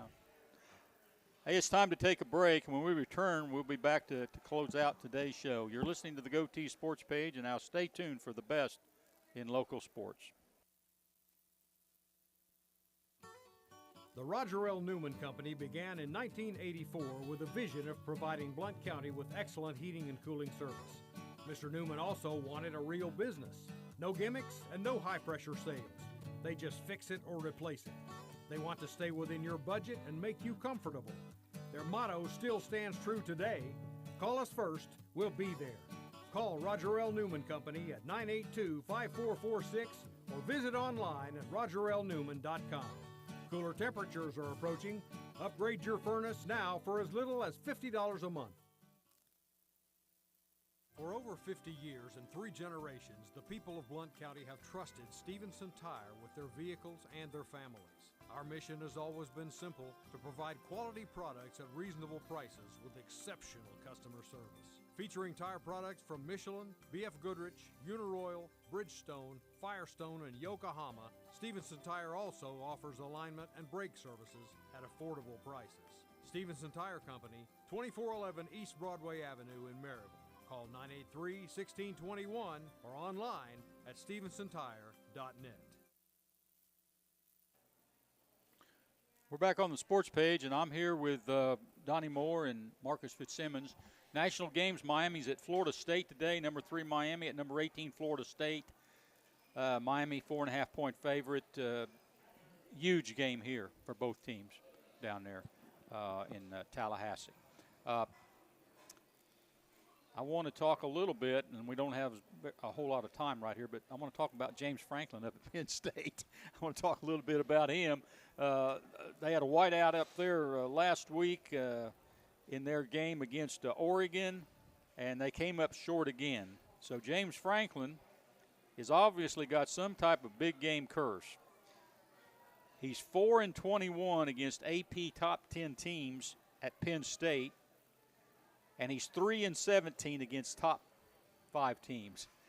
Top 5 teams at Penn State. Wow. He's 4-26 when combined with his tenure at Vanderbilt against top 10 teams. Against top 25 teams, he's 16-36. He was 1-8 at Vandy and 15-28 at Penn State. Goodness. Huh? 15-28. That's almost unbelievable. That's his current record at Penn State? Well, against top 20, Oh, against top 25. top 25 So teams. basically, he wins. 15-28. He does a great job winning the games he's supposed to win. Yeah, he's supposed to win, Yeah. and that's why he's keeping his job. That's right. He's winning all the games he's supposed to win. Yeah. And he's coming off that He loss doesn't against get upset Oregon. very much. But the problem is He'll he's got win an even game. He's all right, but he's not. But yeah, he's not the upset guy. no, No. he's not. The rap on him right now is he's not beating Michigan and he's not beating Ohio State. Right. And you know, he's got Indiana now to fool with. You know, He does. He's got Indiana, I think, later on here in the next few weeks that he's got to play. But basically, a lot of those losses have been to Michigan, and they've been to. They have. And then Oregon now's come in, and they're playing real well. Yeah. Anyhow, the Power 4 teams, if they get into the rankings, they could take one of those 12 playoff spots. Is that correct? Right. So That's we've got 5 unbeatens left in. I'm putting the 3 that I think's really in the. Memphis is 4-0, Navy's 4-0, and North Texas is 5-0. Do either one of you see any of those teams as the season goes on, maybe getting in that top 12? Because they're gonna have to pretty much run the table, aren't they? They're going to have to run the table, Yes, and the they thing are. you're going to have a win that shows up on the highlights. A signature You're win. going to. Well, it doesn't have to be a signature. It has to have something about it that's going to make it talked about, Right. and get you some attention. Because when you do that, that's when we usually see somebody break into the polls. But you've got to get into that poll and get ranked by the NCAA committee to get that spot. Yeah. Indiana's at Oregon. Today. In a huge. Is anybody going to stop anybody in that game? A huge Big Ten game. They struggled. Indiana struggled at Iowa last week and just barely came out of that game. And that's one of those big game next game because they beat Illinois. Remember, Illinois was ranked number 8, and they come back and they had to play Iowa, and they went right down to the wire. Well, now they got Oregon out there, and I think that game's at 3:30. So that's a big one, Marcus. Your comment: Can the Hoosiers up in Oregon out there? I think not? that's another coin flip. It's going to be just like last week with Penn State. It's going to whoever has the ball last. It's going to be an offensive showdown, don't you think? A lot Yeah. of offense in that game. No, there's no doubt about it. And if the Hoosiers, they're ranked number 8 right now. If they was to beat Oregon today, Oregon is ranked number 2. You're going to see an Indiana team, and I don't know history-wise where it stands. They could be in the top 4 or 5 next week in the polls. And with that, Donnie Moore, whistle time? It is. All right, it's been a good one. Blow it. Hey, that'll do it for today's edition of the GoTeez Sports Page. Thanks to Aaron Ishmael back at Loud Media, our host, the Blue Tick Tavern, and all our sponsors. For Donnie Moore and Marcus Fitzsimmons, until next Saturday, this is Mike Edwards, the Greenfield Gunner, wishing everyone good sports. And that's the final whistle. Join us again next Saturday for the GoTeez Sports Page. The best in local sports since 1978.